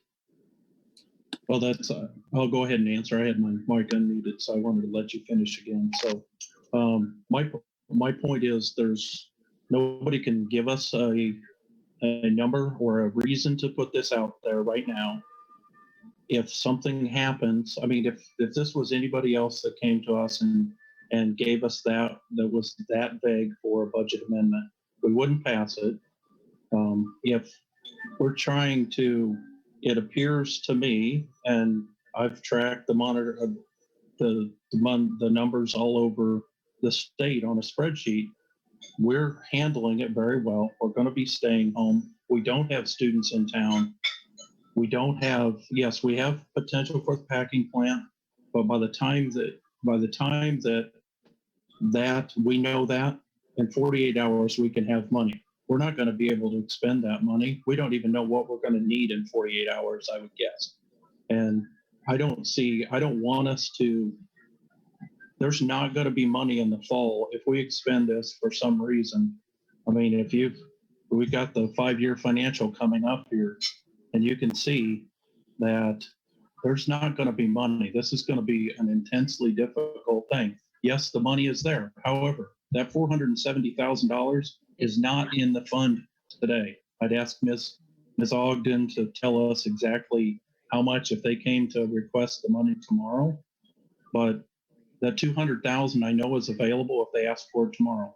The $470,000 isn't available in my understanding until we get tax revenue in. So I don't want to spend money we don't have. I'd love to. We don't have anybody that's requesting. We have no reason. Nobody can give us an idea of what they're going to spend it on. It appears every day we get another memo, another email where more money is being allocated through the state and federal government to local health districts. So I don't honestly know what we can spend it on that wouldn't be reimbursed. Okay, I need to comment on that. I need to comment on that. This is Julie Pride. I don't know what money you think is being allocated to public health, but we have not gotten one dime. And we've been working on this since January. Not one dime from the state or the feds. Nothing. And I'd just like to make the point, Jim, that I mean, I agree. If any other department came to us and asked us for $500,000 and didn't have a lot of details, there's no way in hell that we would approve it. But this isn't any other department, and this isn't any other period in history. What we're experiencing is unprecedented. I mean, I feel crazy saying it, but I agree with the president when he says that we are at war right now. And it's not the military that does the battle, it's the doctors, it's the public health experts. And I appreciate that you've looked at the numbers to try to understand the issue, looking at the state. But I mean, with all due respect, there's only one public health expert that's here tonight, and that's Julie. And I think actually there's somebody else from the health department. So I think that at times like this, when we are experiencing crisis, we should go with the guidance of the experts. I mean, I just... Can I ask another question? Is it Julie? Yeah. Yeah, go ahead, Julie. Oh, so Mr. Goss just said something that seems this I don't understand this. So the County Board of Health levies taxes, or the county board levies taxes through the County Board of Health for public health activities for the county residents outside of CU. And then we know that they've been putting back money for all these years for an emergency. And he just said that the money's not there. I don't understand that. Where is it? Because that was like there's basically, you know, I always simplify things and call it their savings account. They wanted to move their savings account money over to their checking account money should something come up. So I don't understand, like, where is that money if it's not where it's, if it's specifically for the public health fund and it's not there. I would ask again, Ms. Ogden, to extrapolate that, please. Tammy? They're asking. Yeah, you can ask. Julie, would you repeat the question? Tammy's going to answer for you. Yes.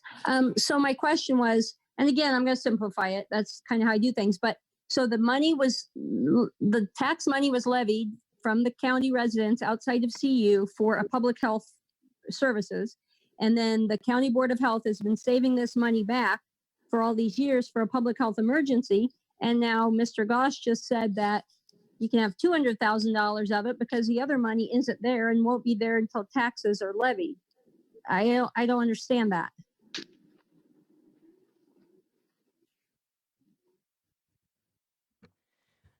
So the cash balance of the fund I checked today is $492,000, but we are billed monthly from CUPHD. So we will be drawing against that cash balance. We will also be drawing against that cash balance for the Smile Healthy dental program. And so that will be drawn down until property taxes are starting to be received in hopefully the end of May. So I guess there is a fund balance there. We just need to be cautious of the fact that there are within the budget, there are other expenditures that we're paying for, and there are other revenues that are coming in as well, like fees and grants. So the timing of all of the receipt of revenues and the expenditures may mean that we wouldn't be able to just really extend the entire fund balance at this point. It is extremely muffled. It's difficult to hear. It's difficult to hear. Yeah, it's every time she's spoken during the meeting, there's something it's really, really muffled.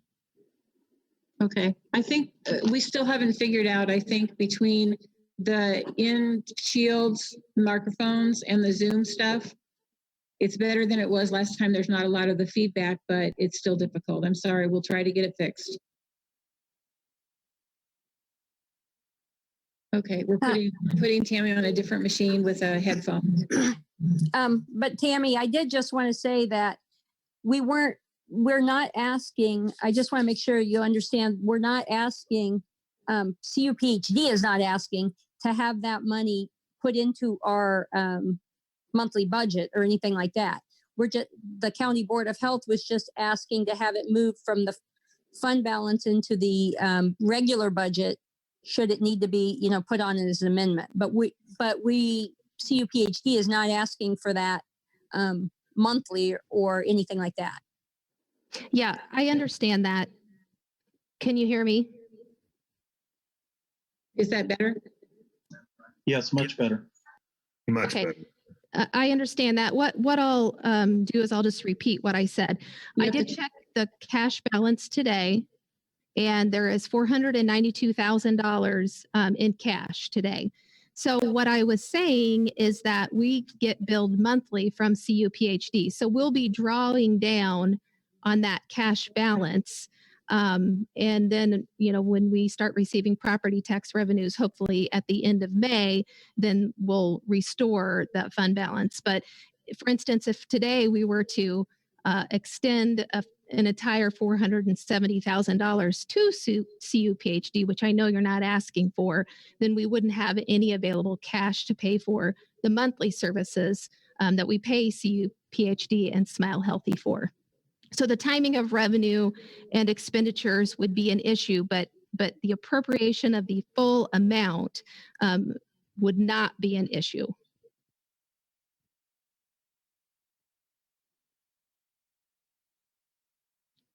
Okay. I think, Mr. McGuire, you were next. Thank you. Let me see if I can make that clear, I guess, from myself, because you're talking about the operating fund for the Champaign County Health Department is a total of $492,000, but they have an emergency fund that's supposed to be 10% of that. That's supposed to accrue throughout the year, right?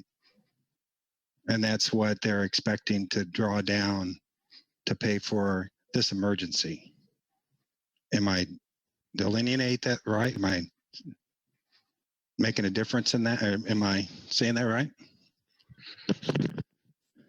Because I don't want to. Did you understand, Tammy? No. They have an option. Is did the allocation that they're talking about, Jim, is an allocation from what was put in a reserve fund for public health. It's in a reserve. It is a reserve fund. They're not trying to take their whole operating fund for the next 6 months for all the services, smile politely and everything else, and some confusion. I mean, that's. I just want to make sure. He's asking if it's the reserve fund, why are we taking operating money out of it?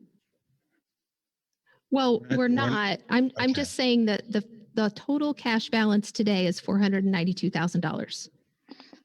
So that's what's available in cash today. We get billed on a monthly basis from CUPHD, and obviously that's going to, reduce the cash balance. On the other side of that, there are revenues coming in, there are fees revenues coming in, there are grants revenues coming in. I was just saying that the timing of the receipt of revenues and the expenditure, they're all coming from the same cash balance.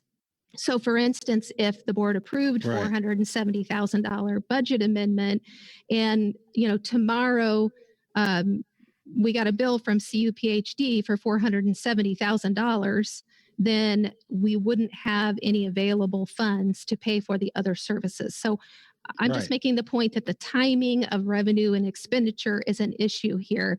Appropriation of the full amount is not.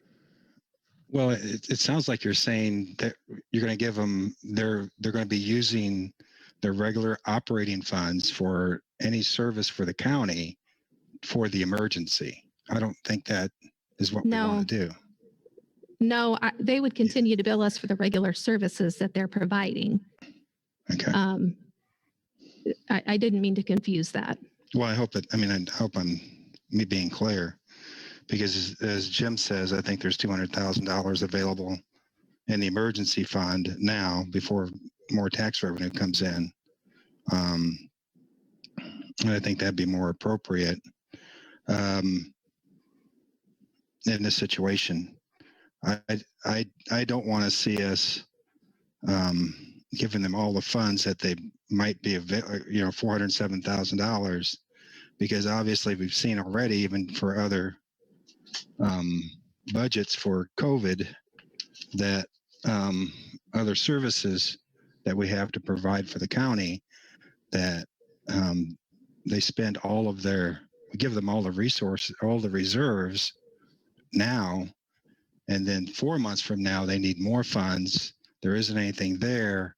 And then we have to go to general funds to give them actual money out of the general fund to do the same thing. And we'll be told, now you've got, we've still got a crisis. We have to pay for it. Which I don't want to be in that position then, especially when the funds aren't actually there right now. But I have further questions. We talked about money from other places, and what's in, going to a legitimate source. CUPHD's website says there's been 100 cases 79 out of 100 have recovered. So while I'm glad that they do such a great job making sure that they're taking care of the community, right now, I'd say there's not an emergency, and we got to take care of that. But the situation right now isn't dire to say that we have to, spend every dime we've got, give them every bit of the reserve at $407,000 or $70,000. We have an opportunity to wait. There was some discussion about federal money. The CARES Act actually notes health.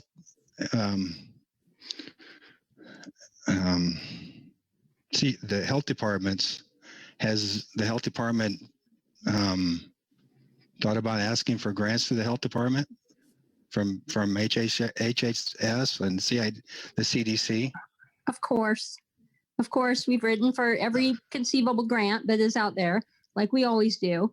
The issue is that there's a lot of stuff said that doesn't actually happen, i.e. testing capacity, i.e. PPE, ventilators, whatever. So what I'm telling you is that right now, everything's pretty much going good, and we're very happy with that. It's because, it's been a rough ways here, but we have literally, I'm not exaggerating, have not got one penny additional from the state or from the federal or from anywhere. We are having to do things differently, obviously, including, dealing with clients and stuff, hunger type of issues that we're not used to having to deal with. But the only money that we've even been able to apply for to possibly get is what I mentioned earlier, and that is $73,000 for CUPHD and about $60,000 and some change for the county. That is literally it. And when we knew that that there was going to be the money coming down, we had expected 10 times that much. So to say that we were shocked with that tiny amount is an understatement. Okay. You talked about testing and contact tracing. Who actually do you have doing that? I know Francis Nelson is doing some. Who's doing it publicly for you? Is there some discussion? You mean the testing? Yes. Right now, the testing is being done through Christie, through Carl, through Francis Nelson, through OSF, McKinley Health Center, and Campus Town Urgent Care. Those are the places right now that are doing testing.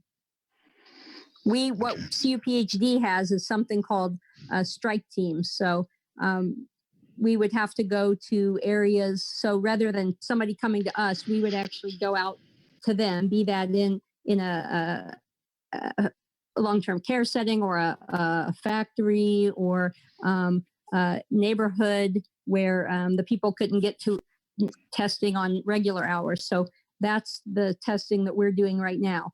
Once the antibody testing gets here within hopefully a couple of weeks or 3 weeks max, hopefully, then the same thing will happen with that. There will be the different places doing that, and then public health will be, we typically do the outreach type of testing.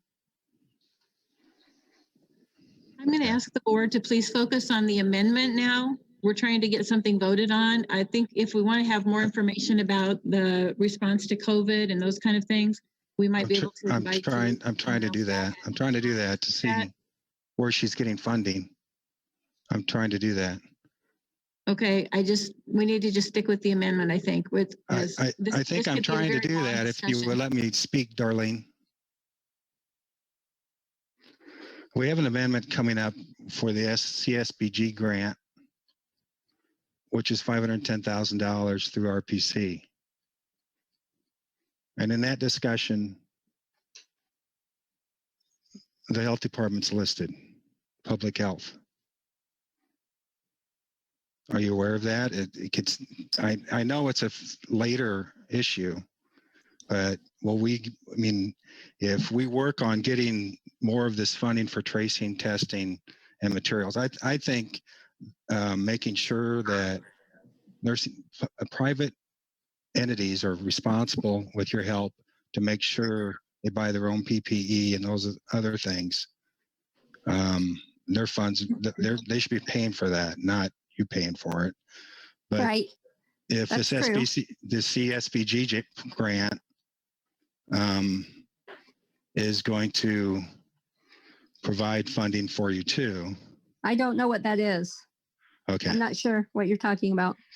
Well, it's the description. Community Action Agency stimulus funding requires rapid, and it includes rental housing and public health, emergency management support. So those are some of the issues that I see, and reasons why I don't want to deplete the whole fund at this point. We have a lot of other, including funding, as Jim Goss has talked about. I'd rather see it at 200,000 rather than 470,000, although I don't think it's at 470,000.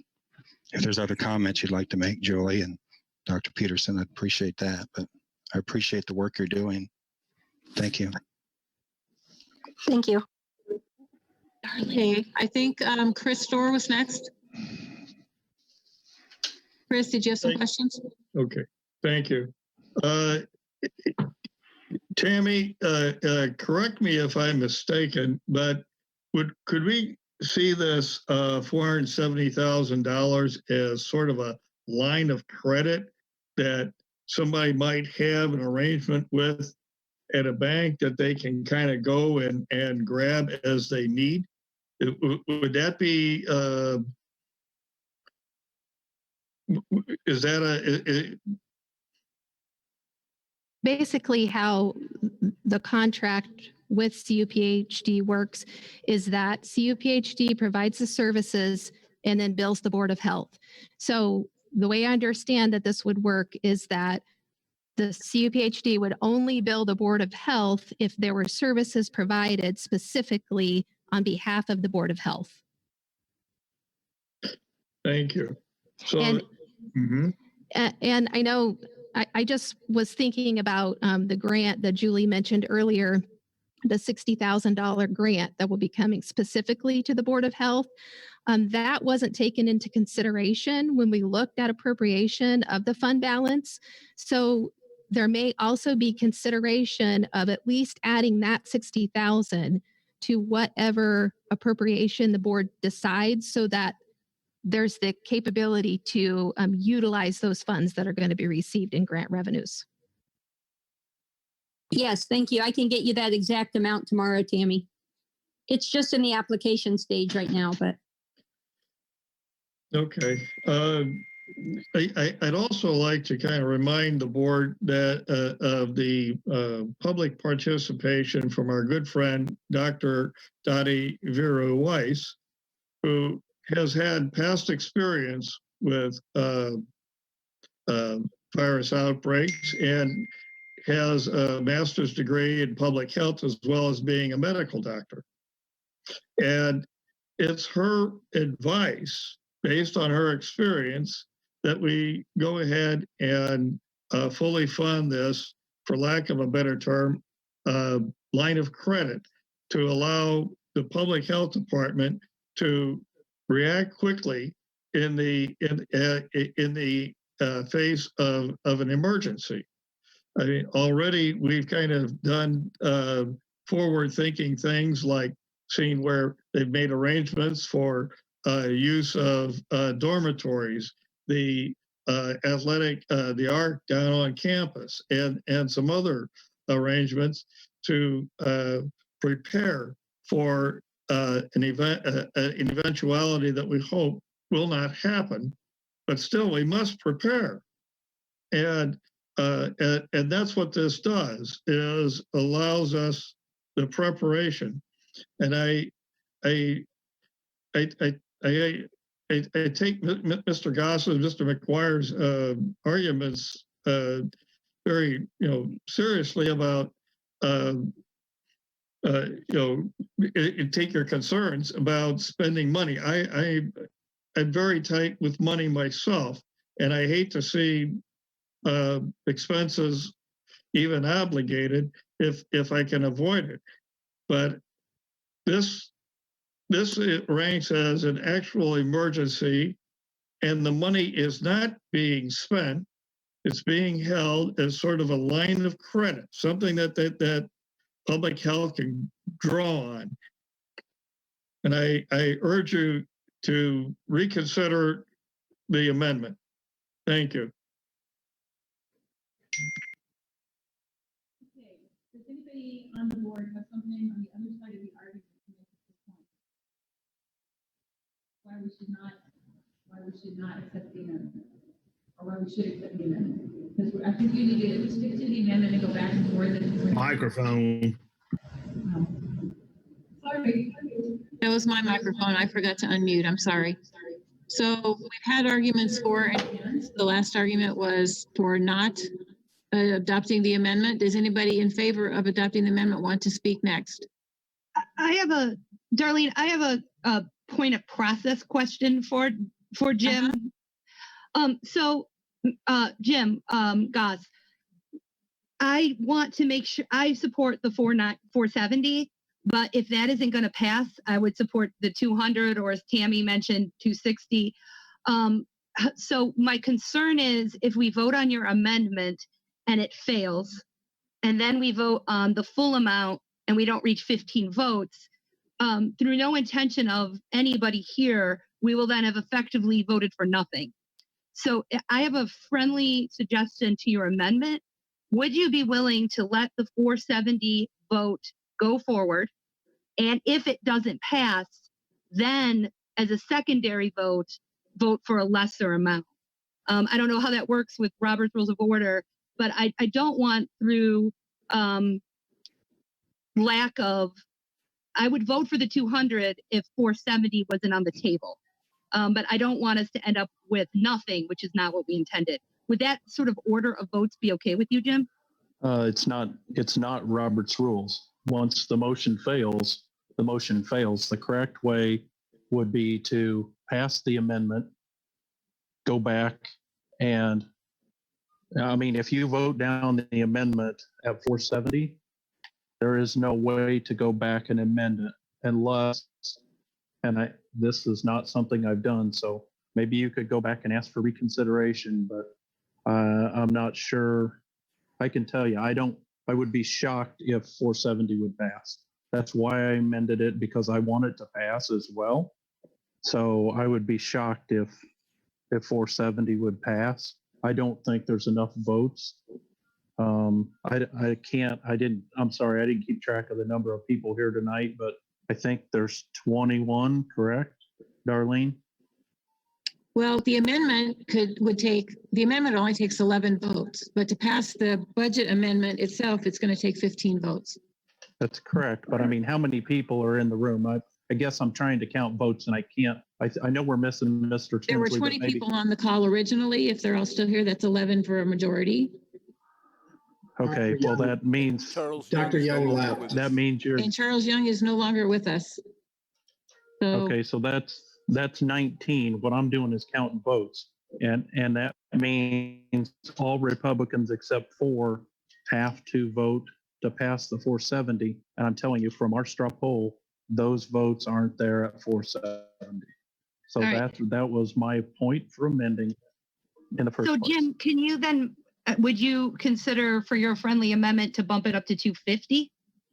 So that we could, if we receive that grant, we would also have that capacity, or 260? If it's 60,000, I would accept the friendly amendment to be at that, so we can accept that grant as well. So 260? Yes. Okay. So does somebody need to does the person who seconded the friendly amendment? The person who seconded needs, yes. Okay. Yes. So that would be Mr. Rector, I believe, seconded the amendment. Yes. Are you willing to accept the friendly amendment to make it 250? Yes. 250,000? Yes. Okay, Mr. Goss, is that okay with you? It's actually 260 260 to be able to have 200 plus accept a $60,000 grant. So it's 260. Okay, Mr. Rector, is that fine with you? 260,000? Yes, that's fine. Thank you. Okay.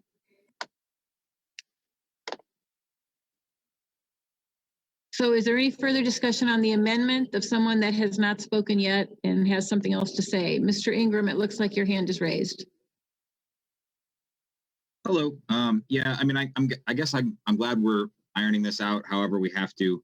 I'm a little curious. I don't understand maybe the justification for saying that a lower amount makes more sense if we can just go back and do come back and then do it again later.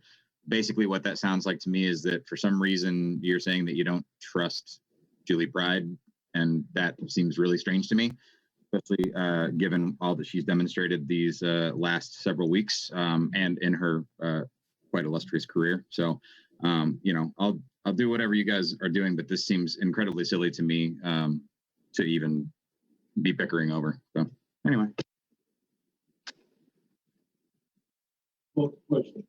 Okay, we're going to call the question. Yeah, we're calling the question. Mr. Rosales is calling the question. So we're voting on the amendment.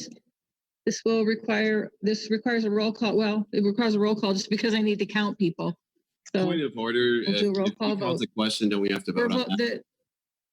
The question, If Chair Rosales called the question, that has to be voted on, doesn't it? No, it does not. I'm just saying we're done discussing. Unless somebody has something to say that it has not spoken yet, everybody's had a turn.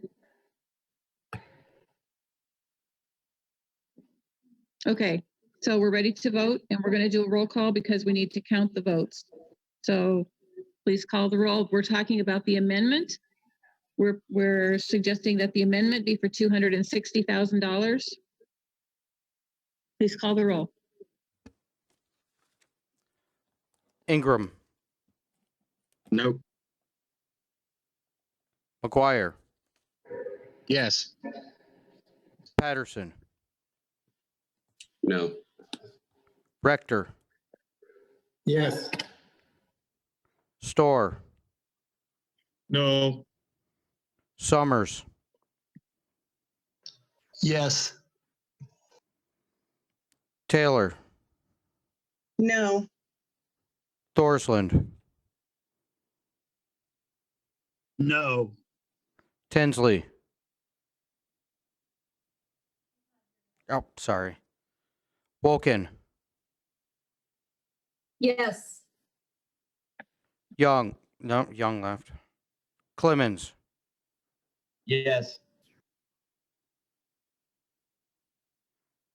Clifford. Yes. Cowart.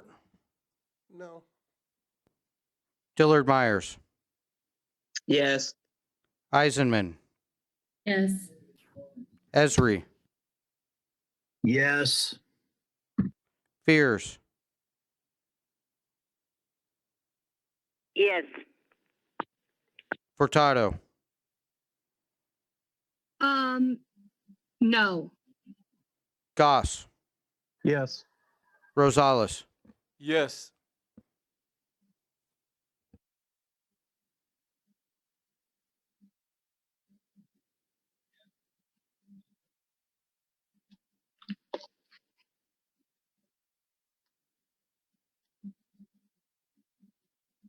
Okay, we're back to the original motion at this point. The amendment passed, so we're voting on the original amendment for $260,000.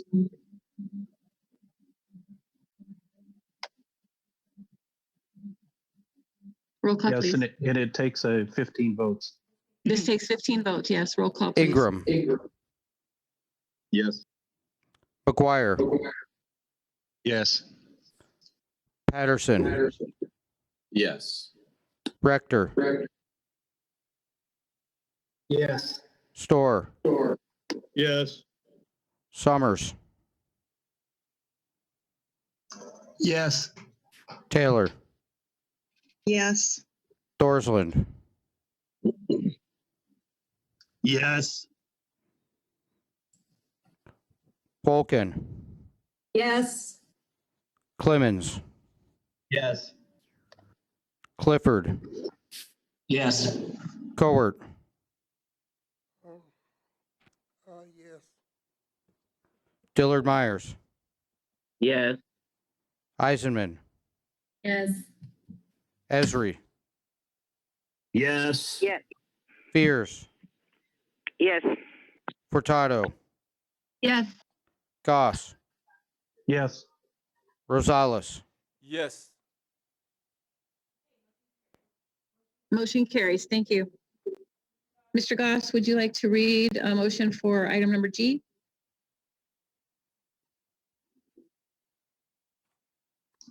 Sorry, just a second. I've got to get it pulled up here on my phone. Okay, I move adoption. Oops, I don't have it. Yes, here it is. Okay, I move adoption of resolution number 2020-110, authorizing budget amendment 20-00017 from Fund 075 Regional Planning Commission to Department 887 CSBG CARES. Increased appropriation is 510,000. Increased revenue is 510,000. There is a memo that is attached to this that lays out the way they're going to expend this money.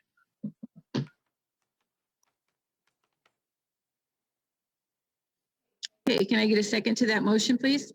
I'll second. I didn't see who that was. Stephanie. Ms. Furtado? Yes. Okay, any discussion?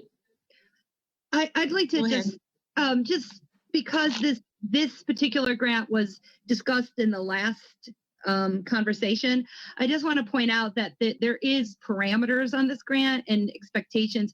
This is a specific relief fund from the CARES Act that is meant to help people that are low income, and it's to help RPC be able to service those people during this crisis.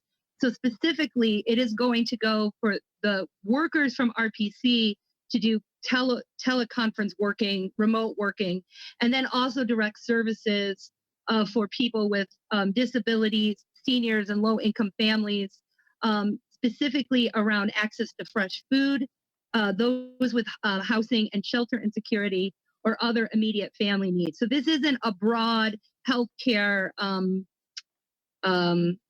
PPE or something like that kind of grant. This is specifically to help low-income people who are dealing with this situation. And I would like to point out, fortunately, that the budget that they've forwarded, a significant chunk of it is for food, if I recall correctly. So yeah, I think 105,000 of about a fifth of it is for food. So I just wanted to point out that there is that this would not replace the money that we had talked about previously. There might be a little bit of overlap, but it wouldn't be a replacement.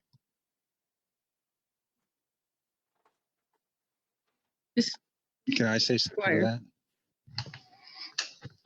that? The funds are actually over $1 million, and it is for housing and food. And you're right, is obviously would be low income, up to $200,000 of I can't think of the term now because I can't bring the thing back up. I took it down. Of income, low income. So it is from the CARES Act, which also has some impact on the health department. And we could also try to move some more money to the health department. I'm not sure how much of it has to do with the $400,000 or $470,000 that they need, but RPC obviously is getting access to the CARES Act and the money. And as you can see in that letter, it notes health departments. So there's some facility there to be able to try to help get those things accomplished for the people, low income people in our community. And that was more the point. Thank you. Any other discussion?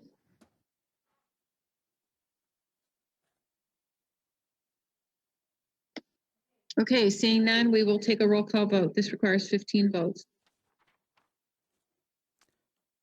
Ingram, Yes. McGuire, Yes. Patterson, Yes. Rector, Yes. Storr, Yes. Summers, Yes. Taylor, Yes. Thorsland,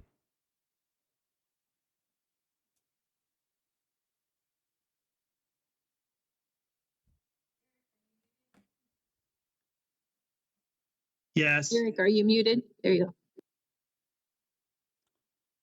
Wolken, Yes. Clemens, Yes. Clifford, Yes. Cowart, Yes. Dillard Myers, Yes. Eisenman, Yes. Esri, Yes. Fears,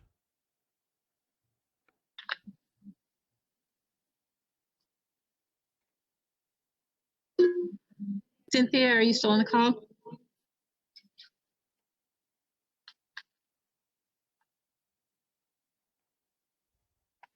Okay. Okay, motion carries. wait, I'm not Wait, done. Oh, I'm sorry. A couple more people. I'm sorry. Hurtado, Yes. Yes. Goss, Yes. Rosales, yes. Okay, now motion carries. Everybody's done. Thank you. Okay, next on our agenda is the report from the auditor. It is received and placed on file for February 2020, and George is here if anybody has questions. There was one more amendment, Darlene. Oh, I'm so sorry. I'm getting lost. I'm getting tired. No, the second amendment. No, thing that's is- later. That's later, Eric. Sorry, my mistake. Okay. So we're on the auditor's report. Does anybody have questions for the auditor? Mr. McGuire?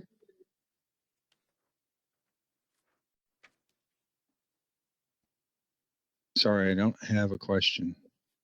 Okay, your hand is up. I do. Mr. Goss. Mr. Goss? Yeah, I'd like to have the auditor put a couple of things on the public record. The first is when he is going to complete the 2018 audit. I'd like to get that on the public record. And I'll wait till he answers that and then I'll ask the second question.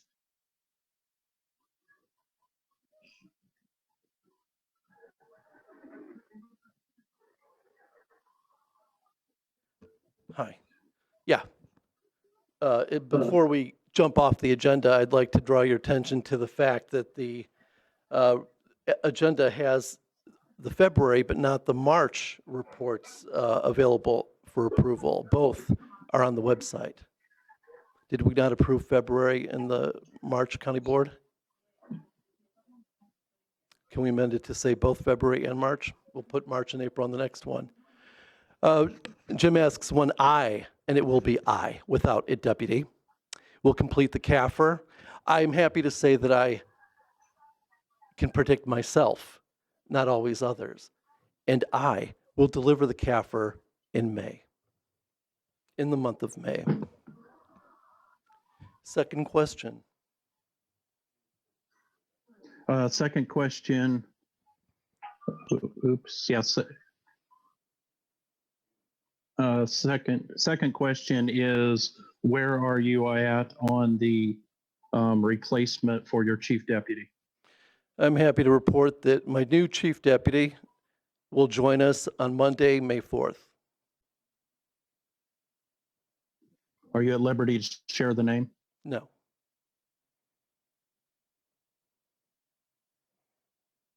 No, I mean, I think that's fair. I never asked who your applicants were for treasurer. All right. I think that's adequate. Yeah. No, I mean, I think this is so soon that in 1 week, just wait 1 week and you can meet them.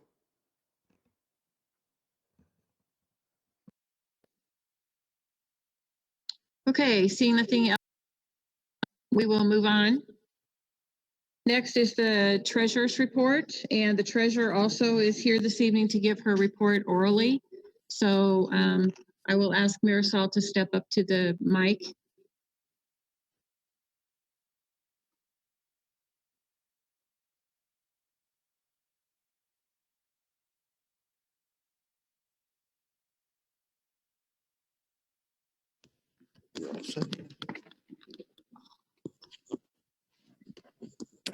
Hello, hello. Do you hear me? Yes, we can hear you.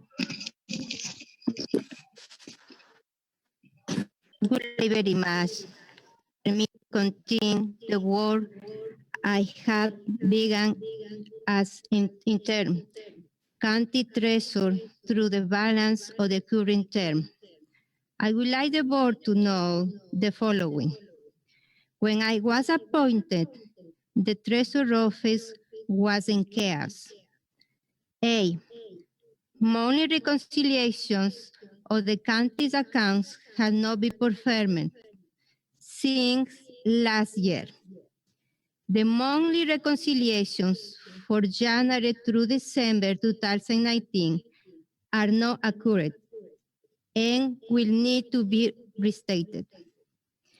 The previous treasurer essentially abandoned her post, leaving it to the deputy county treasurer, who failed to handle his responsibilities. I dismissed him, but I offered him 2 extra weeks to bring us to speed. However, this fellow went on vacation for the first week of my appointment. He returned 1 week later, and after that week, there was not a lot of time left for him to give us the information that we needed. 2, I was immediately tasked with reviewing the Carroll Foundation litigation with a view to participating in the decision whether to appeal and advance judgment in that case and in evaluating the county's exposure in order pending tax litigation. This required me to digest hundreds of pages of pleading and briefs as well as the trial court's opinion. These documents number more than 300 pages in length. I spent over 20 hours absorbing these materials, working in the evenings from my home.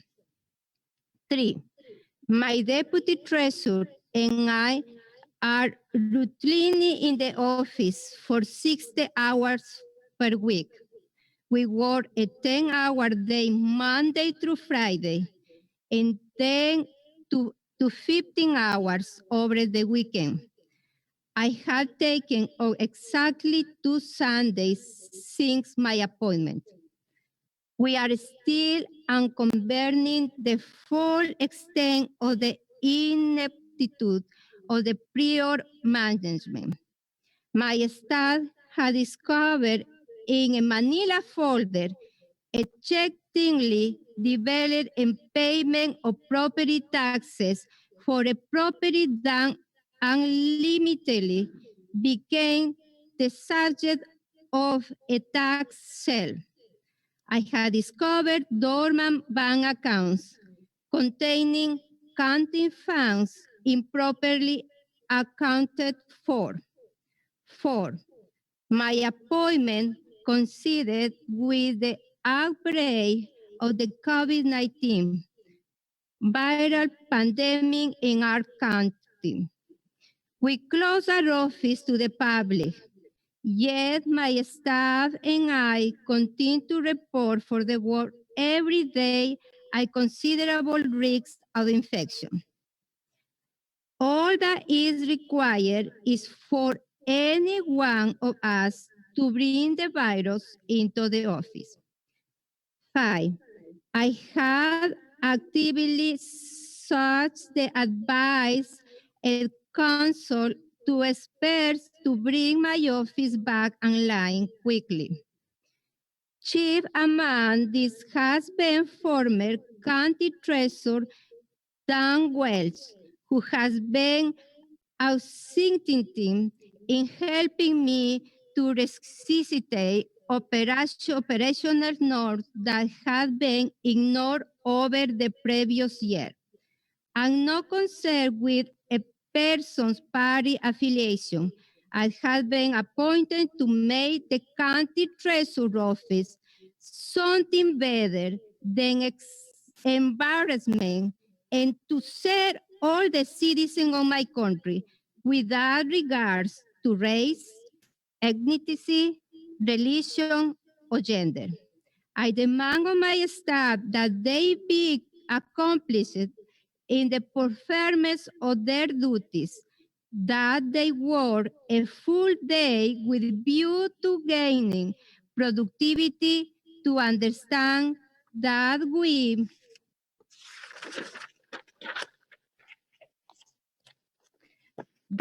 are a team and that ultimately we will be just and the results we achieve.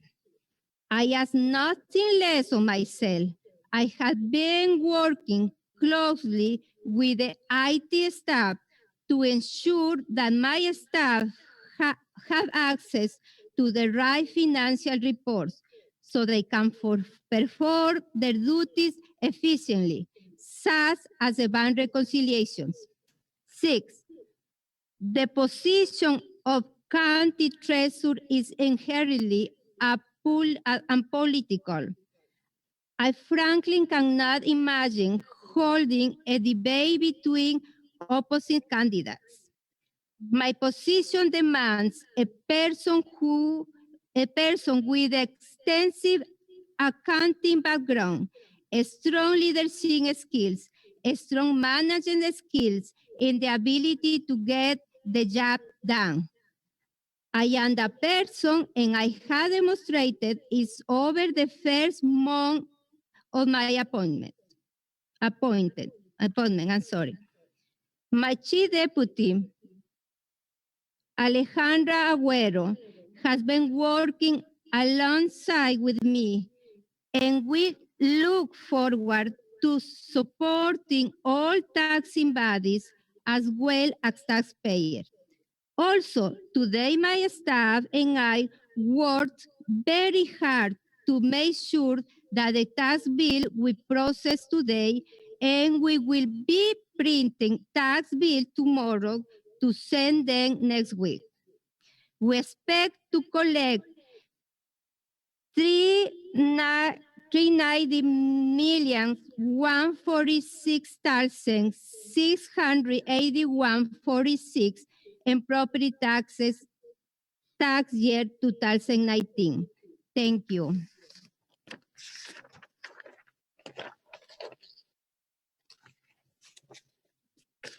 Okay, thank you, Marisol. Does anybody have questions for the treasurer? Mr. McGuire, your hand is still up. It's not still up. I have a question. Okay. I just want to thank her for her presentation and the hard work she's been doing. And I actually heard a number in that presentation, which I haven't heard for months, and have some at least hope that the treasurer's office will be much more successful. And I'm sure the public would like to know that too. So I appreciate it. Thank you, Marisol. Thank you. Sorry. Yes. Thank you. Okay, moving on to number 6, County Executive. April is the month that my Deputy Finance Tammy gives the board the 5-year financial forecast for the general corporate and public safety sales tax funds. And normally we do this in a big PowerPoint presentation and are very detailed, but this year we're facing several challenges with having a great deal of detail in the report. So Tammy is going to make a report. We distributed it to the board earlier, but we'd be happy to, she's going to give some report and we'll be happy to answer questions.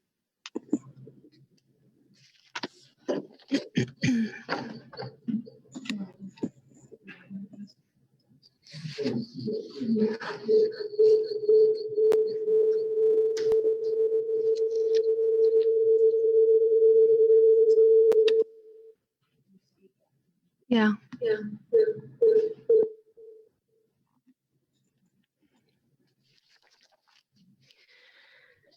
Okay, I know it's 9:10, so I'm going to keep this a little more brief than I had intended. I just want to start by saying that I have a lot of cautions in making this presentation. I like to feel a lot more comfortable with the forecasts that I present, and there are just a lot of unknowns at this time.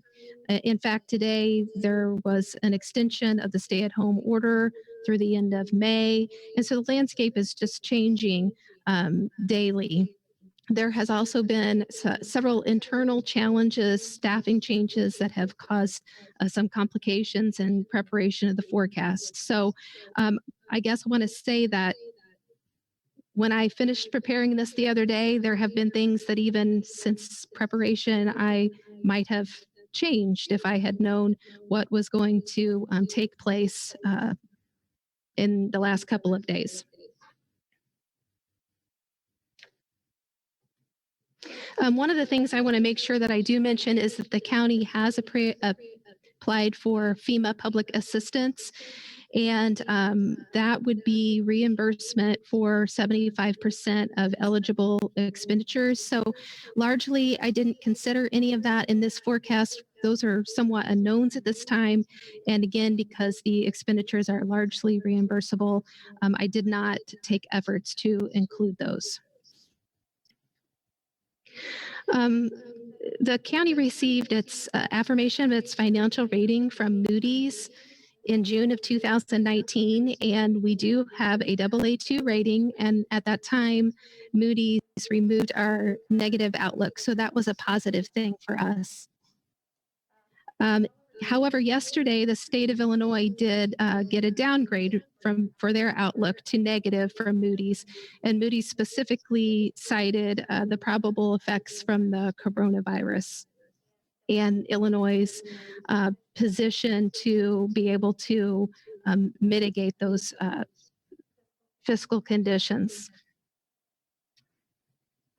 I'm sorry, I'm hearing like myself repeating. Huh? Okay, it's hard for me to focus.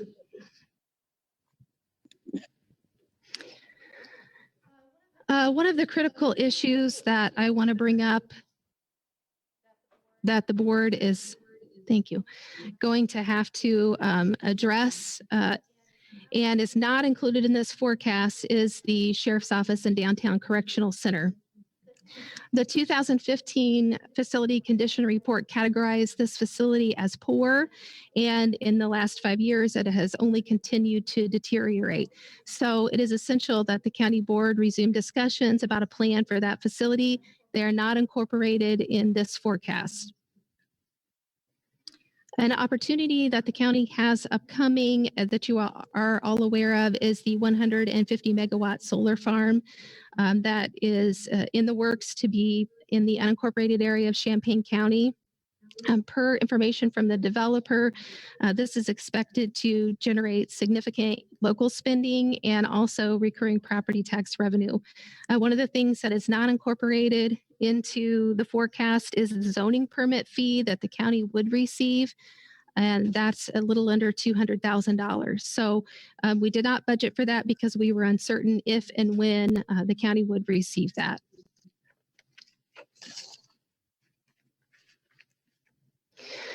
The county's property tax base is strong. We just received the tax computation reports from the county clerk's office, and for tax levy year 2019, the EAV was $4.3 million, which represents a 4.1% increase over the prior tax year. And as you know, the county did lose the Carl Foundation ruling and was ordered to refund $1.5 million to Carl Foundation. So that payment was made the beginning of 2020, and per direction from our outside auditors, that liability had to be treated as a reduction in property tax revenue rather than an expenditure. So the 2020 budget, or the 2020 forecast, does reflect the reduction of property tax revenues associated with the Carl payment that was made.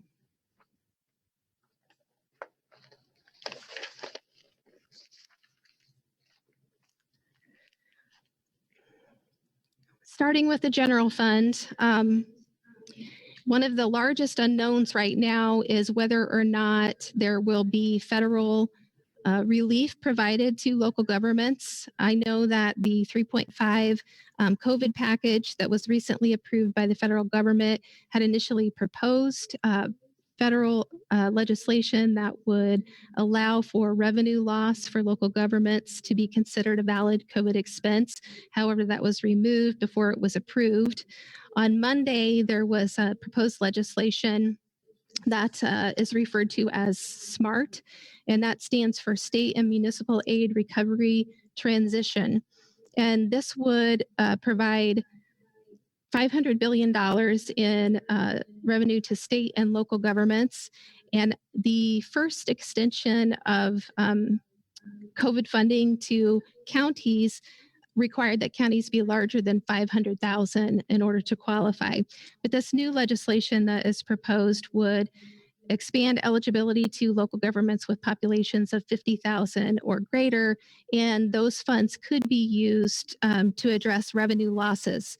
So that's, again, one of the largest unknowns right now is whether or not we will be able to tap into federal resources to offset projected revenue losses. So in preparation of the general fund forecast, I tried to look at this from a worst case scenario, or what I hope to be a worst case scenario. I made the forecast adjustments that I would normally make for fiscal year 2020. And then I did additional downward adjustments for certain revenues, including sales taxes, income tax, video gaming tax, event security, and jail booking in fees, and personal property replacement taxes. And this forecast assumes no federal relief for lost revenues, although that is a possibility.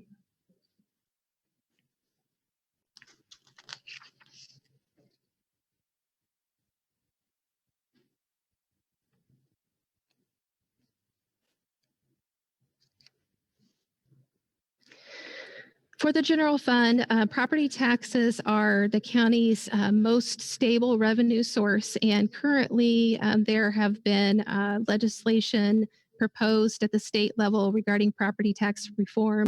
This is something that comes up every year. I mentioned every year in the forecast. And again, there has been legislation proposed for property tax reform. So legislative changes that reduce the county's most stable revenue source, already restricted by the property tax extension limitation law, could be detrimental to the county. There hasn't been one year where any of this reform has passed, so I did not incorporate that into the forecast, but I just want to make sure that you are aware that the state continues to have discussions about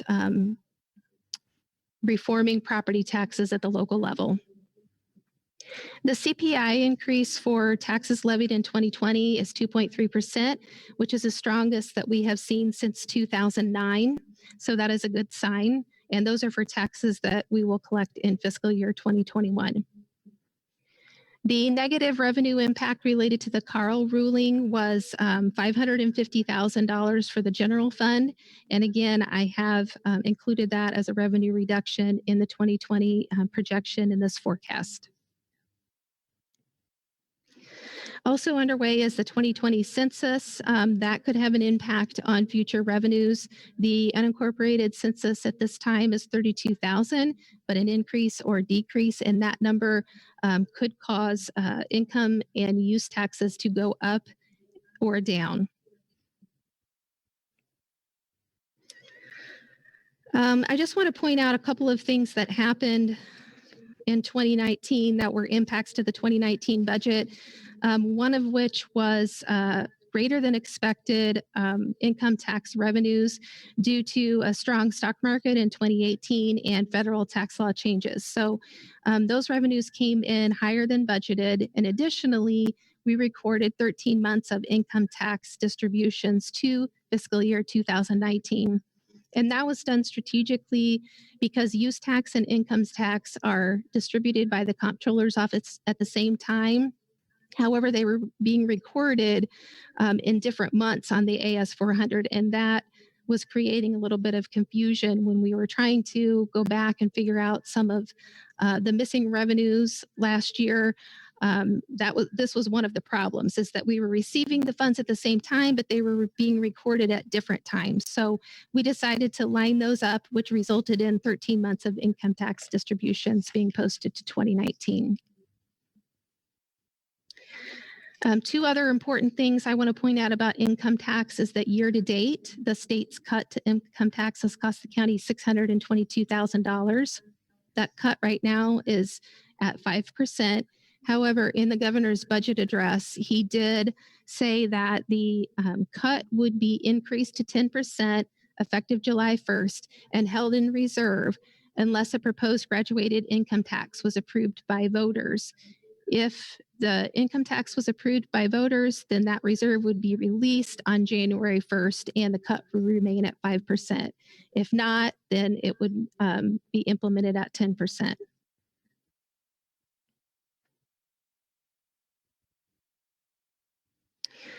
Regarding sales taxes, the county will begin receiving new revenue from cannabis sales taxes effective July 1st. That was originally supposed to be implemented April 1st, but the state deferred that until July 1st. So the county did not budget for this revenue because we were uncertain about what those revenues would be. However, I have a little bit better understanding after consulting with the cities. And so I have incorporated revenues that are anticipated for that in the forecast. I also want to make you aware of an impact to the county's 1 cent sales tax.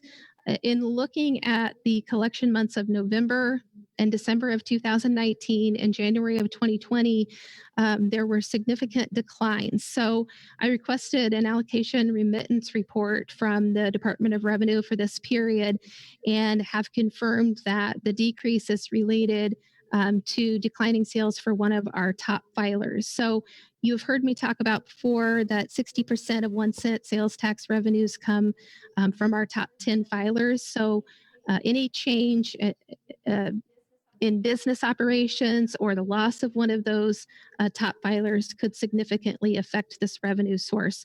And I have tried to account for that in this forecast. Another impact to the budget for 2019 was the early distribution of 1 month of AOIC reimbursement that we started the year with a 6-month delay in reimbursement and ended the year with a 5-month delay. And because that was for services that were provided in 2019, that had to be recorded in fiscal year 2019.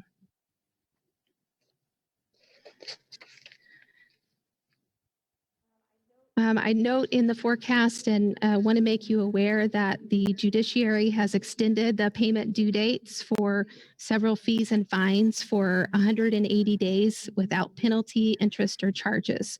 So this will have an impact on cash flow.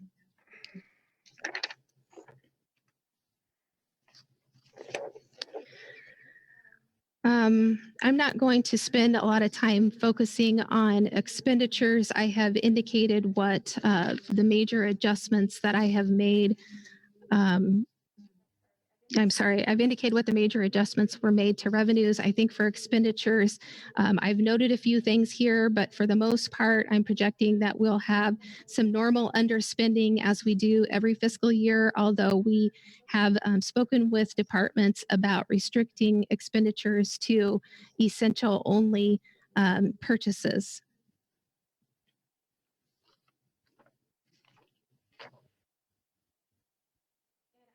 And I will briefly talk about transfers. The county has been focusing on investing in facilities and technology over the last couple of years.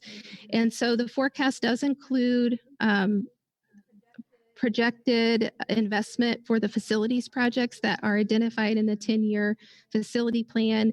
It also includes equipment and technology that is scheduled for replacement in each forecast year and software that is already in place.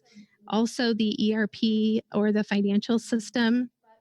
But what the transfers do not include at this point is additional projects that were identified in the county's technology plan.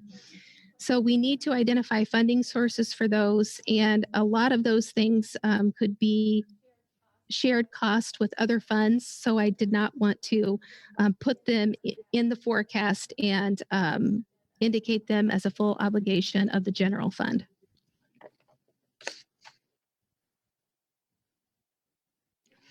If you remember, we ended fiscal year 2019 with a low fund balance of $3.2 million or 8.2% of expenditure.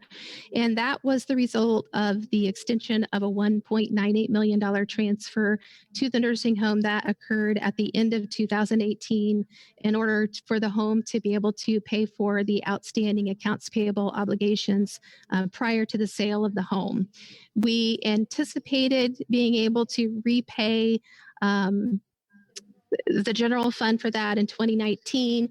And I forgot to mention, we also issued a promissory note at the beginning of 2019 to make sure that there was sufficient cash flow for the general fund. So I am happy to say that we were able to make the general fund whole for that $1.9 million in 2019 and repay the promissory note. And we were able to end 2019 with an unaudited fund balance of $7 million. That takes into consideration some of the revenue impacts that I mentioned earlier, the early disbursement of the AOIC funding, the increases in income tax, the 13th month distribution of income tax, and also there was significant growth in personal property replacement tax revenues. We get our revenue projections for PPRT revenues from the Department of Revenue, and they were significantly under what we actually ended up receiving. And then we also had some underspending predominantly in personnel costs and services. So for 2019, the fund balance as a percentage of expenditure was a very strong 16.8%, which, as you know, is in line with what our target fund balance of 16.7% is. However, at the beginning of 2020, we did have to make that Carl ruling payment. So I just want to say that if that had happened before the end of the year, we would be looking at, less than 16.8%. For 2020, based on the projections that I have incorporated in this forecast, ending fund balance would be $3.9 million and 9.9% as a percentage of expenditure. That, however, does not take into consideration potential federal relief or economic conditions that are better than what I have forecasted here. It also doesn't take into consideration capital projects that could be deferred and or cuts that could be made to mitigate the impact of revenue losses. One thing I want to make sure that the board does remember is that there is an outstanding loan on the balance sheet of $1 million that is owed from the nursing home to the general fund. And this is something that I recommend that the county act in 2021 to remove this loan from the balance sheet.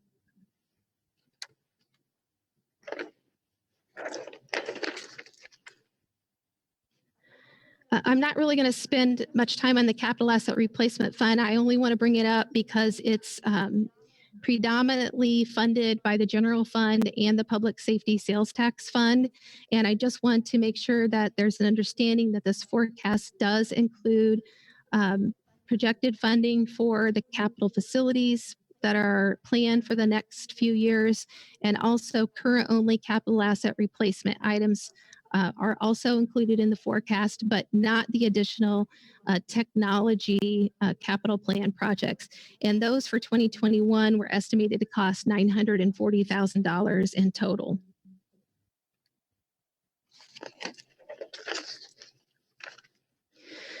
For the Public Safety Sales Tax Fund, again, I am hopeful that this is a worst case scenario.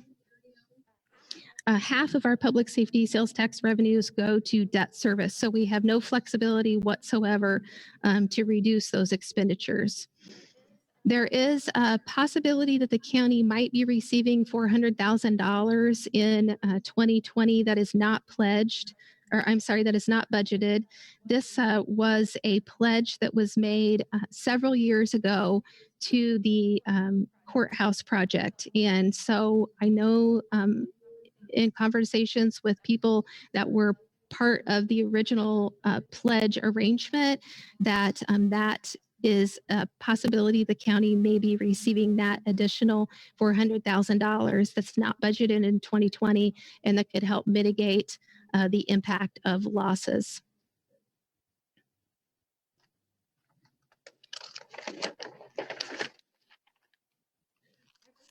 I've listed here some of the capital projects that potentially could be paid for with public safety sales tax fund in 2020 and 2022. However, it's not anticipated that there will be sufficient revenues available to pay for these, in particular the justice case management system, which, as you know, is expected to cost up to $15 million. The court administrator has asked about performing a needs assessment for replacing this system. And so I just wanted to make you aware that that request has been made for fiscal year 2021. The fund balance at the end of 2018 for the Public Safety Sales Tax Fund was $2.6 million. And we've talked about the importance of having a healthy public safety sales tax fund balance before because, as you know, the general fund does rely on borrowing from this fund, not in every year, but in several of the past years has relied on borrowing from this fund while we're awaiting the distribution of property tax revenues. Also, we're required for our alternate revenue bonds to have 1.25 times the debt service coverage. So we budget revenues for the debt service payments, and then we use our fund balance for that quarter coverage. And I feel like I just sped through that, but I think that's probably about enough since it's 9:30. So Darlene, I'll defer back to you. Thank you, Tammy. Okay, so you guys do have a written report as well, which provides a little more detail. If you have any specific questions for Tammy tonight, we can try to answer those.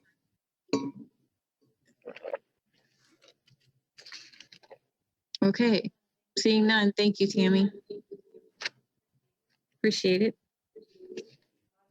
A lot of work went into doing this, and as she said, we had a really difficult time this year because there are so many moving parts that it's really difficult to predict anything.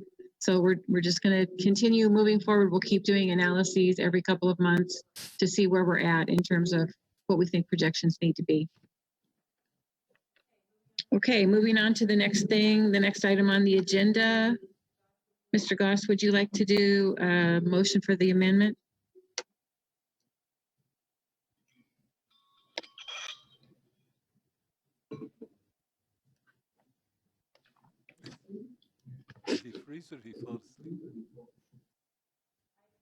Item B, would you like to do a motion?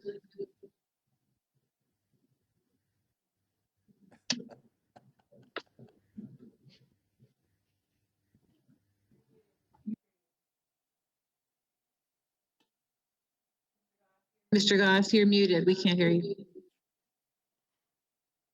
Jim's got a question. Okay, sorry about that.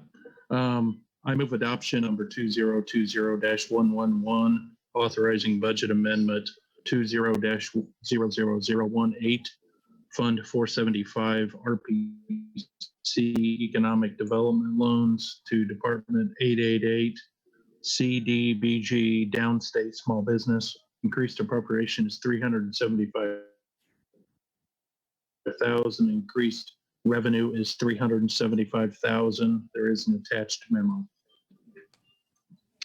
Okay, and I think that either Delitzo or Kathy Larson are here tonight if you have questions. Can I get a second first? Second. Mr. Rosales? Okay, discussion? Ms. Furtado? Yeah, just really quickly, I just want to point out, because I think that this is a much needed relief for our community, that because of the rules of CDBG and this particular fund, that Rantoul, Urbana, and Champaign are not eligible. So businesses in those three places that already get CDBG funding are not eligible under this. So the other communities outside those 3 core areas, I, encourage businesses who are in need of help to participate or, to try to access this money. But I just wanted to make sure that the public understood that there were limits to who could access this money. Okay, thank you. Any questions?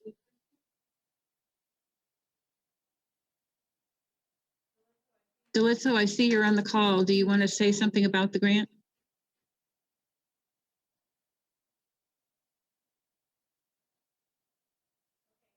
Okay, I think we'll go ahead and vote. This will be a roll call vote, requires 15.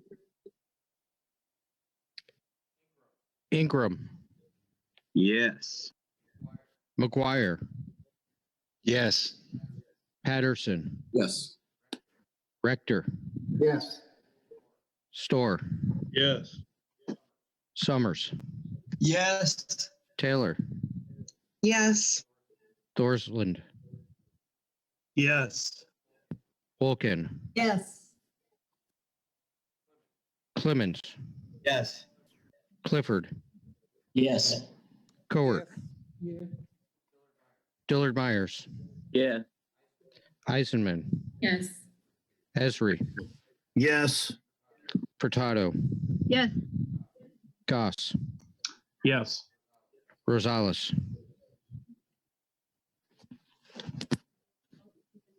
He just stepped out of the room. Geraldo, are you voting on this? Yes. Okay. Thank you. Motion carries. Jim, do you want to make a motion for item C? Absolutely.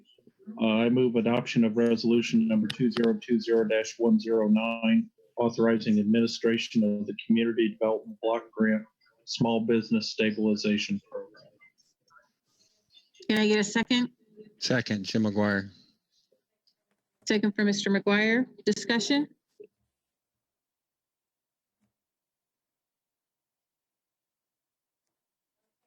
Okay, seeing no questions. This one requires a simple majority vote. And we can try hands again. If you guys want to do your hands, I'll see if we can do hands here.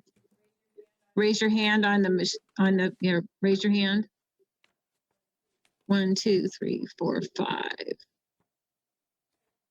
6, 7.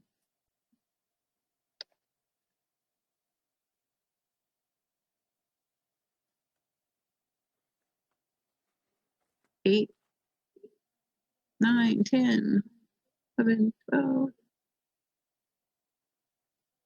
Okay, motion carries. Well, I should ask for nays. Any nays?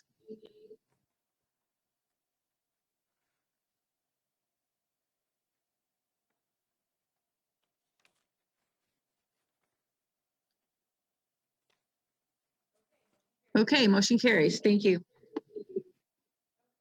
Okay, we're moving on to Justice and Social Services. The monthly reports for probation and court services for February and for public defender March are received and placed on file.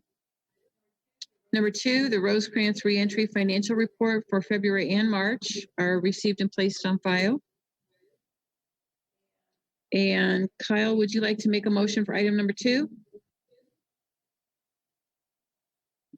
Does that require a motion? I think that's just for information only. It will require a motion to It should adopt be the number 3. resolution, yes. You mean number 3? Pardon? Are you talking about the resolution to extend the contract or the financial report? Yes, the one to extend the contract. Oh, okay. I move adoption of resolution 2020-108 to extend contract with Rosecrans for reentry programming for the County of Champaign through December 2020. This is Can I Chris. get a second for that? Chris will move second. Okay. Mr. Storr, thank you. Discussion?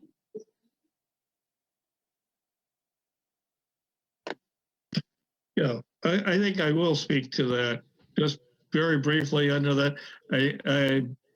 I think that I regularly attend the reentry council meeting.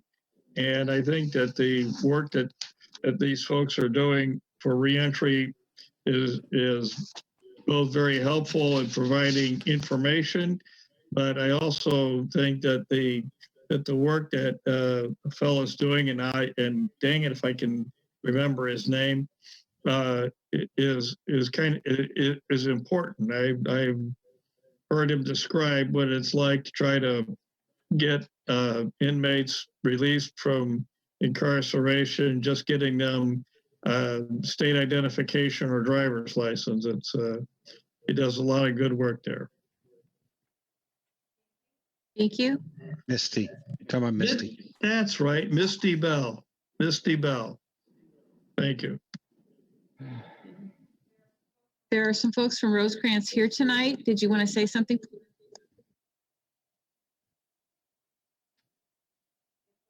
If so, unmute your mic, please.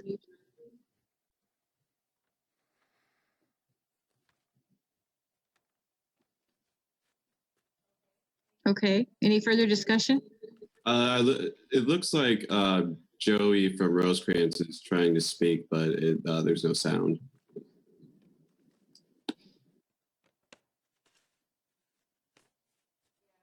Yeah, it looks like he's got video only and not audio.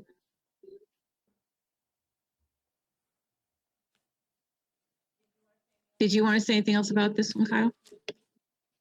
No, I didn't have any comments. I was going to ask if how the pandemic has affected the program, or what sort of steps they've had to take to adjust the way things are working, but I don't know if the audio is going to work to even communicate that back to us. Gail, are you here? Do you want to answer? Sure. I see Joey's trying to get on the phone as well. This is Gail Rainey. I'm administrator at Rosecrans. As with most of our outpatient-based services, Misty's doing the majority of his services over the phone. He also does engage clients first by sending out letters as well. So that all of that work continues. We continue to get referrals from the Department of Corrections. They haven't stopped sending out parolees.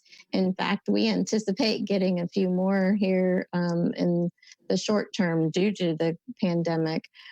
So Misty continues. There are some barriers, as you might imagine right now, as far as it's taking a lot longer to get to help them get signed up for some of the different benefits, as well as getting IDs, access to some of the what we would normally call usual resources that are available in our community. It's just taking a little bit longer, and but he's doing a great job trying to connect them and help them navigate the system, which was already a difficult system to navigate. And now there's even a few more barriers for some of these people that he's helping. And so his role is really important still. And I would venture to say that it's even more important now. You mentioned an increase of parolees because of the outbreak. Have you guys seen that yet? And are you anticipating like a high increase? And do you have any idea what it might look like? We don't have any idea of what it might look like. Again, we're just going based off of some of the media reports that we're getting. We haven't seen a physical uptick yet. We anticipate one though, based on what we're hearing. We don't have any, we haven't seen, Kyle, a large number pop up yet. Good, thank you. Thanks, Gail. Okay, the only other comment I'd like to make about this before we vote on it is that this is a half-a-year grant. We're finishing out the fiscal year now because we have the funds already allocated in this proposal.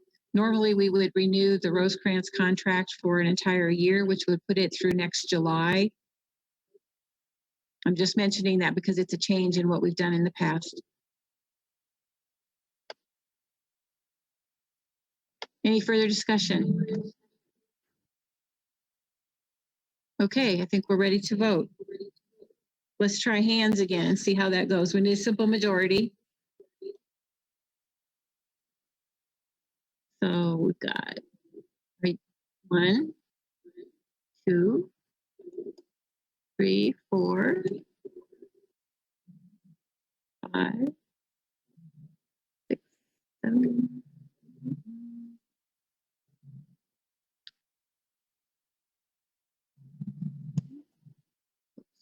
Okay. Those opposed?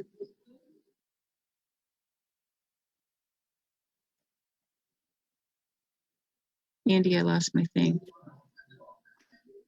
I'm not opposed. I just can't get the thumb to go down from before. So Clicked on something and I lost that. I'm sorry, I lost my bar for a second there. Okay, I'm sorry. Back to those opposed?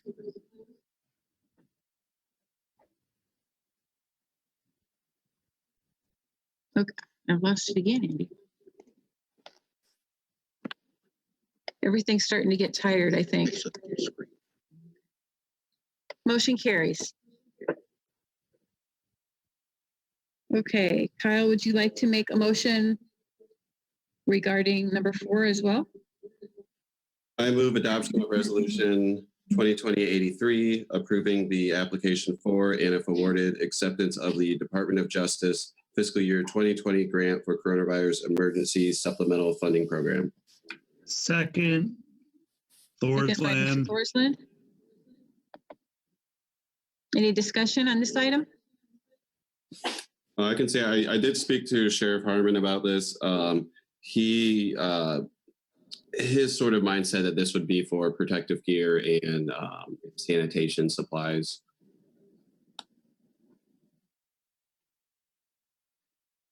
This is one of the things that are available through the state or federal government in funding sources, that funding streams come down from different departments and that they're able to use for coronavirus funding.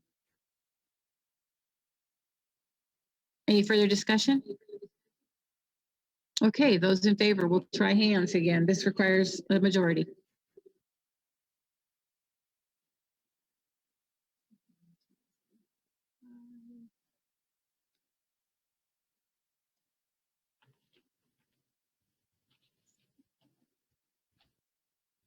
Okay, those opposed?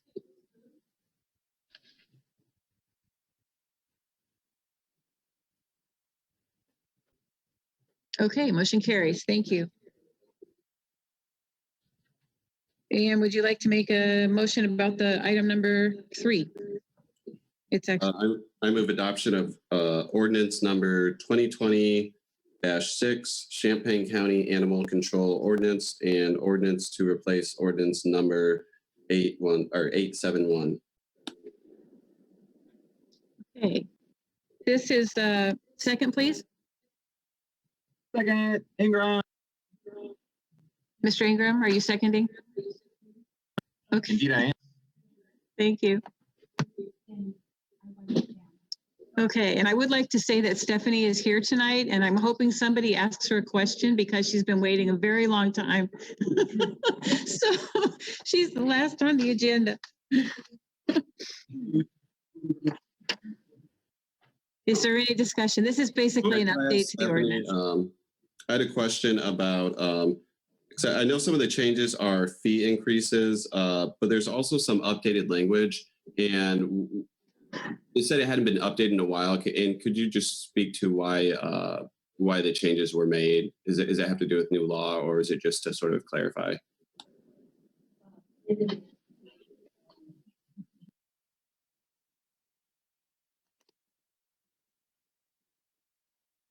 Now speak. Okay, can you hear me now? So this new language mimics the new language in the Animal Control Act for the state. So I just mirrored the language that they added. The only language that doesn't mirror that is concerning the fee revenue. I'm sorry, the fee increase. Do you want to talk a minute, Stephanie, about why the fees are changing or what's changing about them? I'm sorry. So we always in animal control, our budget is always very thin, and we are always looking for ways to generate new revenue. When I looked at the ordinances to make these changes, I realized that we hadn't increased any fees since 2010. So I did a comparison with some comparable counties such as Peoria, Sangamon, Rock Island, and noticed that we're a little behind on some of our registration fees. So I'm suggesting that we increase the 3-year registration fee from $23 to $40. That will increase our budget revenues by close to $100,000 a year. And that's based on a 3-year average of the number of registrations that we've had over the last 3 years. So I anticipate this could generate quite a bit of revenue for the animal control department without us having to increase the fee that we charge the villages and cities for services.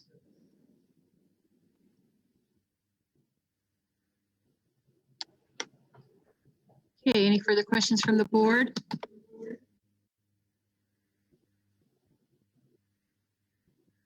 Okay, seeing none. Let's do a hand vote, please. Those in favor?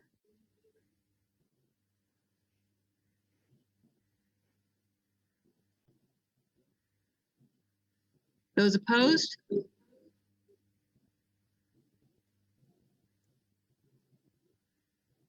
Okay, motion carries. Thank you, Stephanie. Arlene, can I just comment? Because the editor of me is going crazy not to say this. On page 15, the section 38, animal attacks or injuries, they left out the H and who. So it says WO needs an H. Sorry. On page, I'm sorry, on the actual document. On their document, page 15.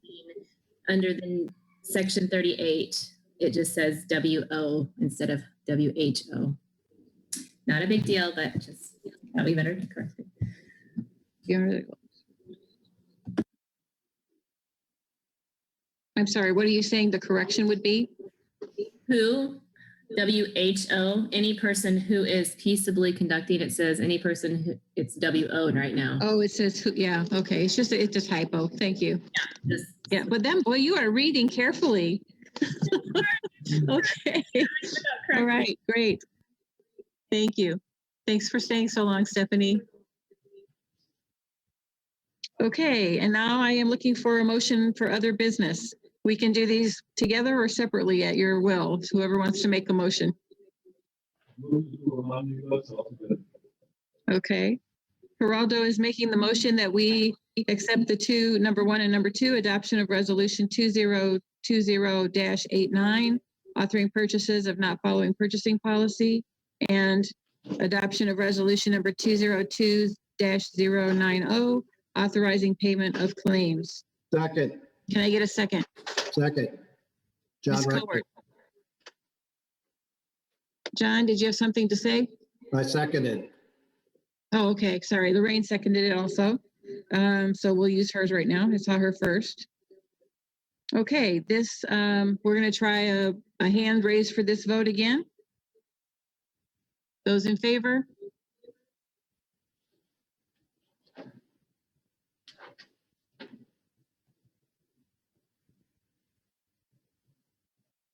Okay, those opposed?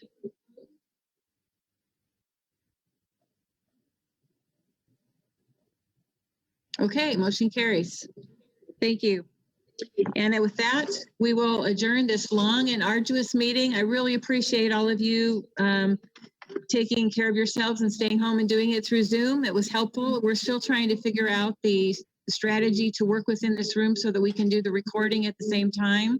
And I appreciate your patience with that. I think we're getting better and more familiar with the Zoom application anyway. So good evening to all of you, and be safe. Play us out, Mike. Thank you, Andy. Thank you, Darlene. Thank you, guys. Thank you, family. Have a good day, y'all. You deserve it. You deserve the week. We're going to get exit music by Mike Ingram. He's giving his guitar send off. Good night.